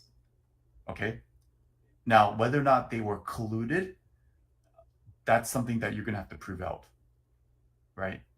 Like in other words, they conspired to create a independent. Well, let me ask you this. Right, and that's what you have to prove. Let me ask you this. If I brought you 2 sufficiently independent witnesses that said I flew, what's more likely? I actually flew, or that both of them happen to be lying? Yeah, both of them happen to be lying. Boom, you're done. Okay, why is that? Why am I done? Now ask the same question about the resurrection. What's more likely? That Jesus Christ rose from the dead, or these sufficiently independent witnesses were lying? Be consistent. So I would say that Be consistent. the chance of anyone flying is the same level of evidence of anyone being resurrected from skin cream, right? If the chance of someone flying from skin cream is near zero, but not zero. If it is 2 independent witnesses giving the same testimony and that they both meet special criteria of being. You notice I asked you about 2 independent witnesses about me flying. You said it's more likely they're lying. Why can't you say that with the Gospels or Jesus' resurrection? Because because you say that the assertion that these are independent witnesses. Yeah. And that the criteria meets all these special criteria, that then I would say no, right? It would, if it's just 2 people said that. Oh, you know how you always resort. How come you didn't mention this? Because you casually use the word, hey, these 2 independent people said this. Yeah. That's not a simple thing. The fact that it was a simple thing when we talked about the flying. You said it's more likely they're lying. Well, okay, you just sort of said that, hey, 2 people told me that they flew. I'd say, okay, I don't know. Do you realize what you're doing lying, here? right? What you're doing here is you want to believe Jesus Christ rose from the dead. There's some specialness there. So when I take it off Jesus and ask you a very simple question, you can very quickly say, Right. Yeah, it's more likely they're lying. No, what I'm trying to do is turn this into an emotionless, like machine-driven process that can be the process of how I'm arriving to this is something that we could all agree on. In other words, rejection or acceptance of a claim. Yeah, and I reject Jesus Right. Christ rose from the dead. Sure. So what I'm saying is Just that like you reject that the skin cream causes a guy to fly. so the only reason I said that is because, well, I don't know these independent witnesses, right? I don't know, like, who I they even are. gave you independent witnesses, and you still Right. didn't believe in the man So flu. it's not okay. So the testimony that they gave, if it does meet the criteria, then yeah, it's What actually criteria? being- List them out quickly. Criteria 1, what? So the ability to record or repetitively recount details. So like, So if someone what said did- the same what- thing like over and what- over again, then it's more reliable. Okay, number 2. like what is the cognitive capacity, like in other words, how good of a How intelligent they are? how reliable was this agent in terms of like their, But how do we their- determine how their perceived reliable? mental capacity? How do we determine that 2,000 years ago? How do we Right. know? How do we know Mark wasn't nuts? How do we know Paul wasn't had multiple personality disorder? I mean, how would we Yeah, even you know would be- these things? right. No, you would be able to. Yeah, those are good questions, right? You'd actually, and I'm not saying I don't say. Paul that even to- says he had a thorn in his side that he true, asked but- God to remove. Maybe the thorn in Paul's side was he had multiple personality disorder. What if? Like, you can come up with a lot of things. There's no way possible for us to know these things. What's the third one? What is the level of involvement with the witness? Well, like what did they attest to? How did they record their feelings on the event? That gets us. What is their level of bias? Can we measure, like, based on who, because, and this is the reason why we have to know. Okay, read the who Gospel of person was. John. Gospel of John says, I write these things that you may know you have eternal life, that you may believe these things. He comes out and tells you his bias. I'm writing this so you get stronger in your faith. Mhm. If that's not bias, I don't know what is. Should we now, because of that criteria of specialness, we should throw out the Gospel of John, right?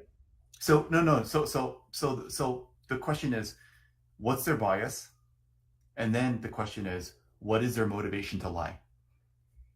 Okay, So, you get. so in other words, there's how does John relate to the event that he ascribes to, that he testifies to, and then what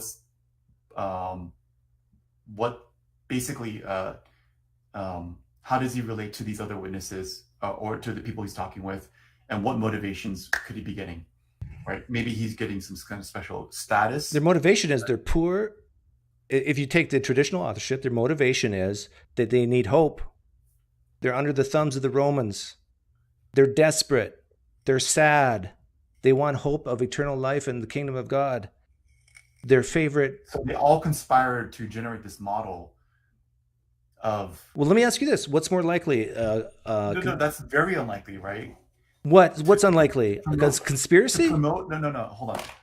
You're telling me it's very likely that they promoted someone who says that the goal of the main goal of your life is to love others and to show kindness towards those who don't deserve it, and that they conspired to create this model of redemption independently. Not In other words, independently. that makes no sense. Like, no, why would a person care about treating their enemies kindly? That's Because a of terrible empathy. idea, right? No human being would ever conspire to say, hey, this is something that we're going to sell the people on. People don't care. Like, that makes zero sense to people. To sell people on being compassionate to others?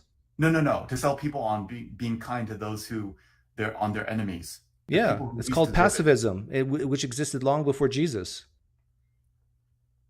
No, pacifism advocated for pacifism Nonviolent advocates for resistance. that nonviolence is not the same thing as um, uh, openly loving those who least deserve that love. In other words, they would still hold certain levels of justice, and like, you know, criteria for like how they operate in society. Goodness, David. So what the point is that's a very unbelievable thing to conspire about. What they were conspiring about, what they were promoting altogether, that's what I mean by conspiring, is that the kingdom of God was at hand, that their favorite charismatic leader named Jesus had died. They were sad. Stories developed over time that he rose from the dead, and that gave them hope that they too will rise from the dead. Okay, so if you can, which actually Paul writes about first fruits. Remember that part? They thought the world was about to come to an end too. They could see the writing on the wall. So death is staring them in the face. I would suggest that if you have this written down already, I would definitely review. I will take the time to review anything you have written. Well, how long ago did you become a Christian? About like 10 years ago. 9 years. How old were you at the time? I was 35. Oh yeah, you said that, 35. Yeah, but I would basically say that what was your life like at 34? I find the gospel to be completely at odds with common sense. If someone wait a minute, you tell me all this thing about this conspiracy theory couldn't have happened, and then you say in the same hand that the Gospels don't make sense? Yeah, it doesn't make sense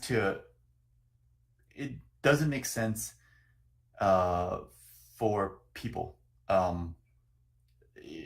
It's contradictory to our evolutionary nature, right? Which is we want to reward others who reward us. We want to reward others who work well with us.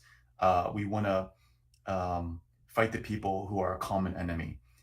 We want to how's that? The Gospels talk about that. I mean, being of the ones who agree with us, and the Lord loves those who love Him and obey His commandments. That's very much a common evolutionary view. It's tribalism. But the view of loving your enemies is not an evolutionary advantageous view. So to me, that like the idea of specifically we are really hardwired to the branches of Hinduism had the same belief long before Christianity. It's okay. There's evidence that in different cultures these types of ideas were floating around. So you're saying that was then lifted? I would have to see the specific kind of no, all I'm saying at this point is that I don't think like when you say, if it just says like love everyone, I don't know if that's not good enough to be the same thing as let me ask you this before we wrap it up. If Jesus Christ never rose from the dead, how could it be that we have the New Testament exactly as we have it today?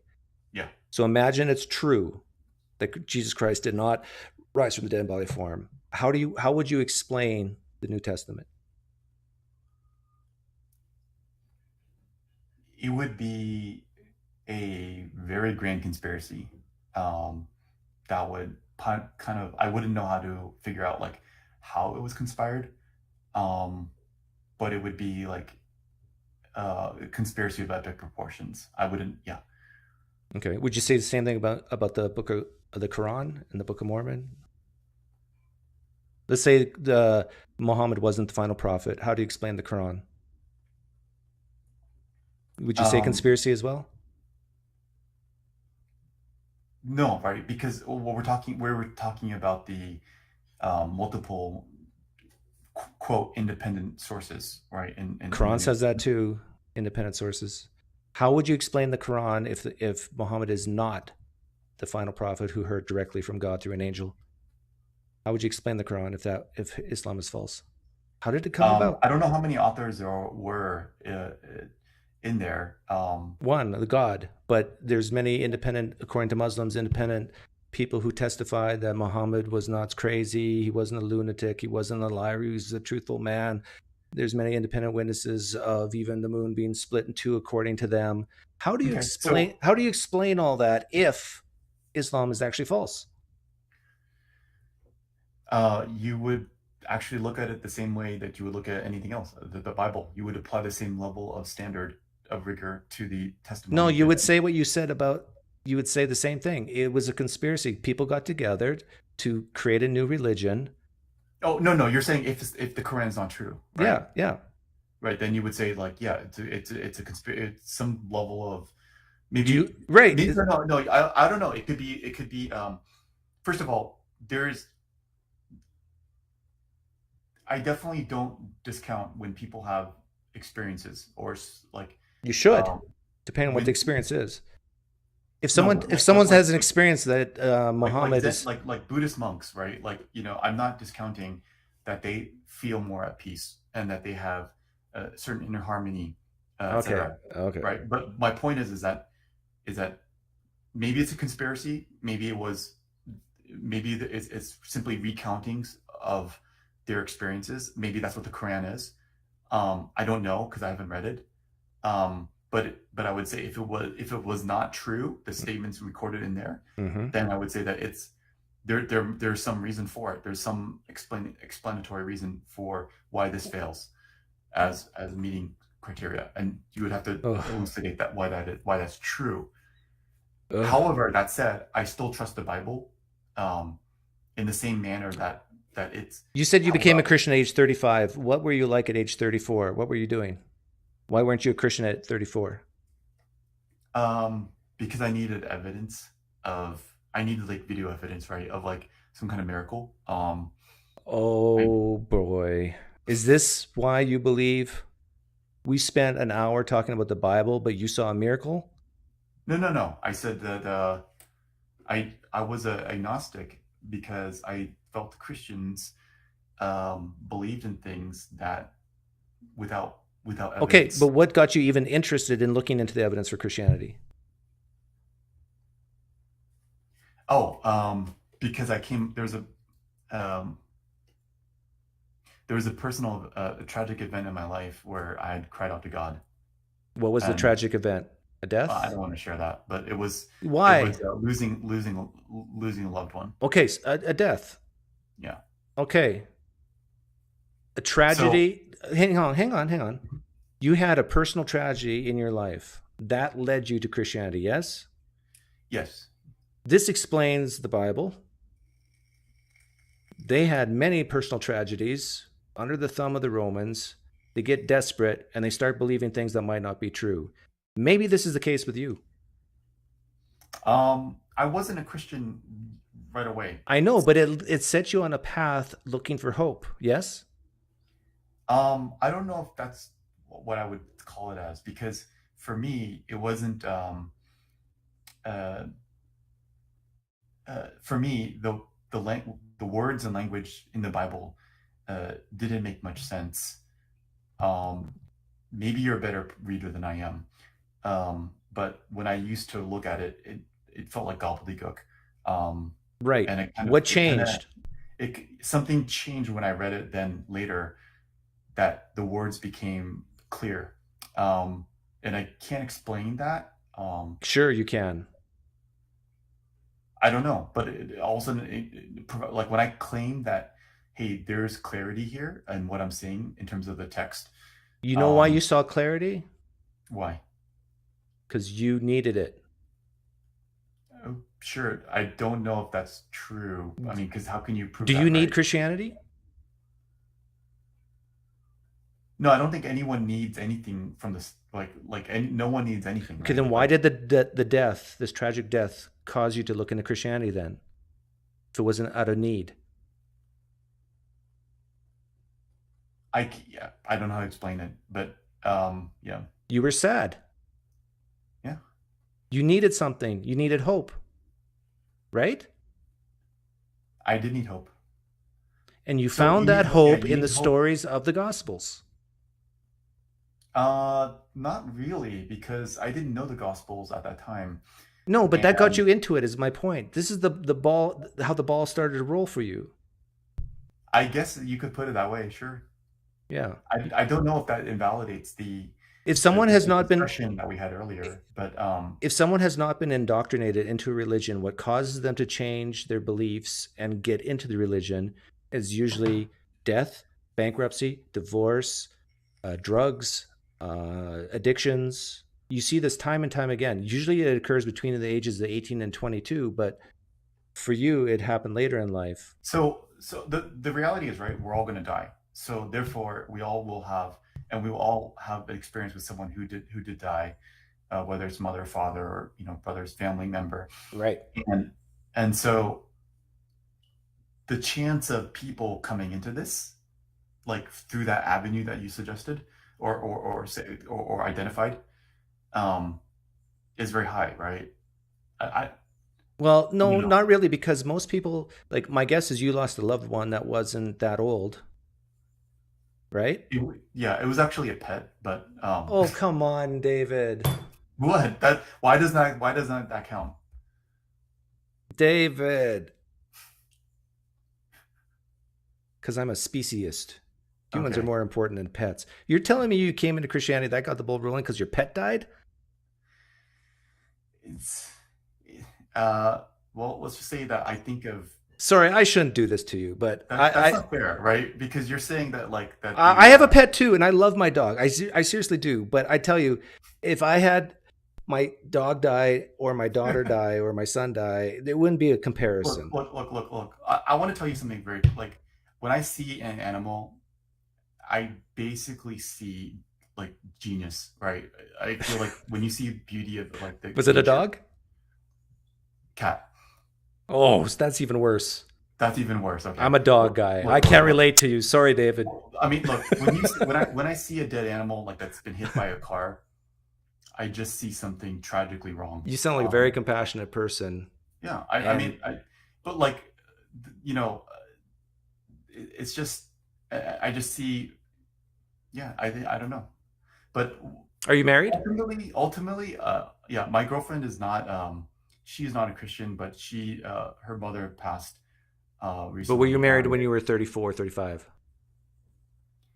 No, we've been together for 10 years, for 7 years. Yeah. Well, how old are you now? I'm 44.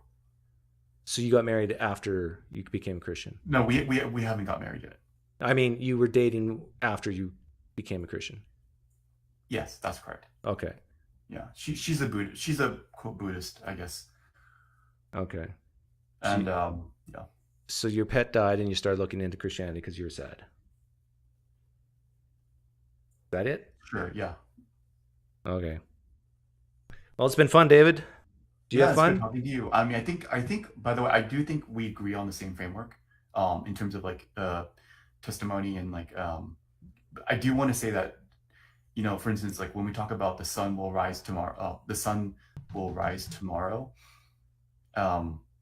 even though that's the chance of that not happening is near zero. It's actually not zero, and there's still you should never say something is impossible, because but if you want to be statistically truthful, every claim, even if the one that sound ludicrous, have to be assigned some level of posterior. Why are you telling me this? Prior odds. Why I'm just concluding that that's sort of like my simple statement about. You're saying because Christianity is not impossible, we should believe it? No, I'm saying that in general, when you think about frameworks of how to evaluate evidence, you look at the claim and then you want to actually calculate those odds. You want to right. If you like Bayesian, which it sounds like you do, you shouldn't be a Christian. I'm a big fan of Bayes, and I'm really against Hume, who absolutely you agreed with Hume when I asked you questions about what's more likely, people lying or me flying.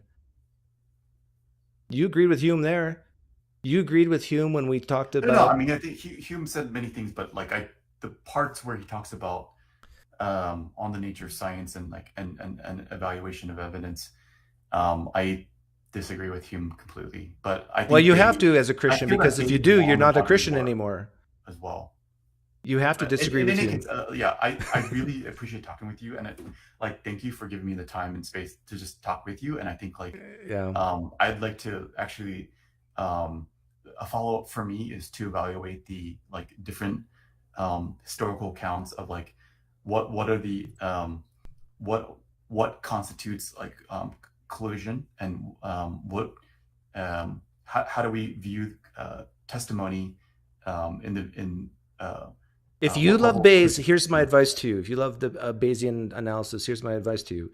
Think about all the ways the evidence, the data points that we have of the New Testament, of the Gospels, could exist, and yet the core propositions being false. Would we expect, in fact, I have a video of Dale Allison, a New Testament historian, saying, would we expect prophecies in the Gospels even though they're false? Yes. Would we expect claims of a bodily resurrection of Jesus even if one didn't happen? Yes. And as a Bayesian, you have to look at, would we expect these things to exist even if it didn't happen? And it's a clear, resounding yes, because there's theological reasons for it to exist within the text. That we're promoting a certain ideology. And once you got that, you're out. Have a good day, David. All right. Thank you so much, Doug. Thank you. If you play poker, email me. Okay. Thanks so much. And thanks to your audience for suffering my long-winded ways. And I'm sorry about your cat. Thank you. Bye. Bye.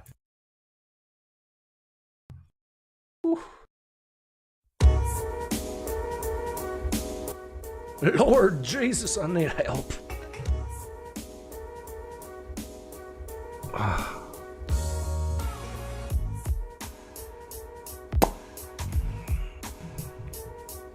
This was painful.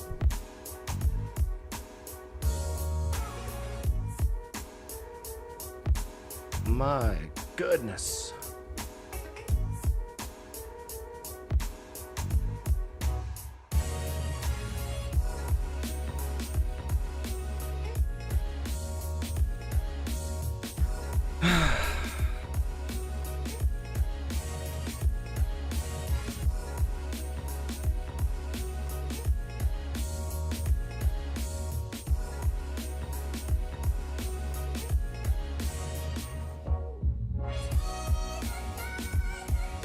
No, Steve Smith, I don't think I was trolled. I don't think he was trolling me. I could be wrong.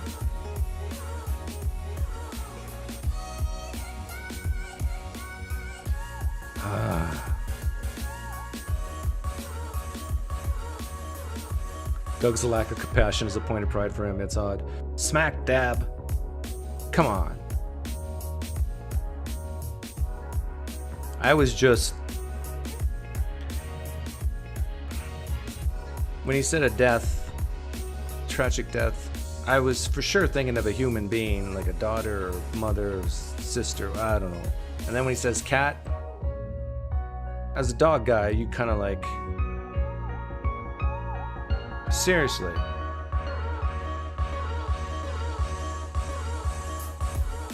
I would kill 10 of my pet dogs to save my son or my daughter. 100, 1,000,000.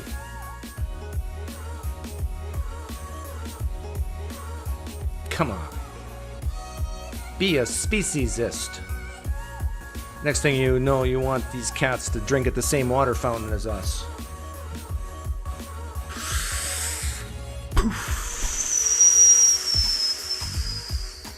Okay, I gotta quickly eat and get ready for poker and win some money.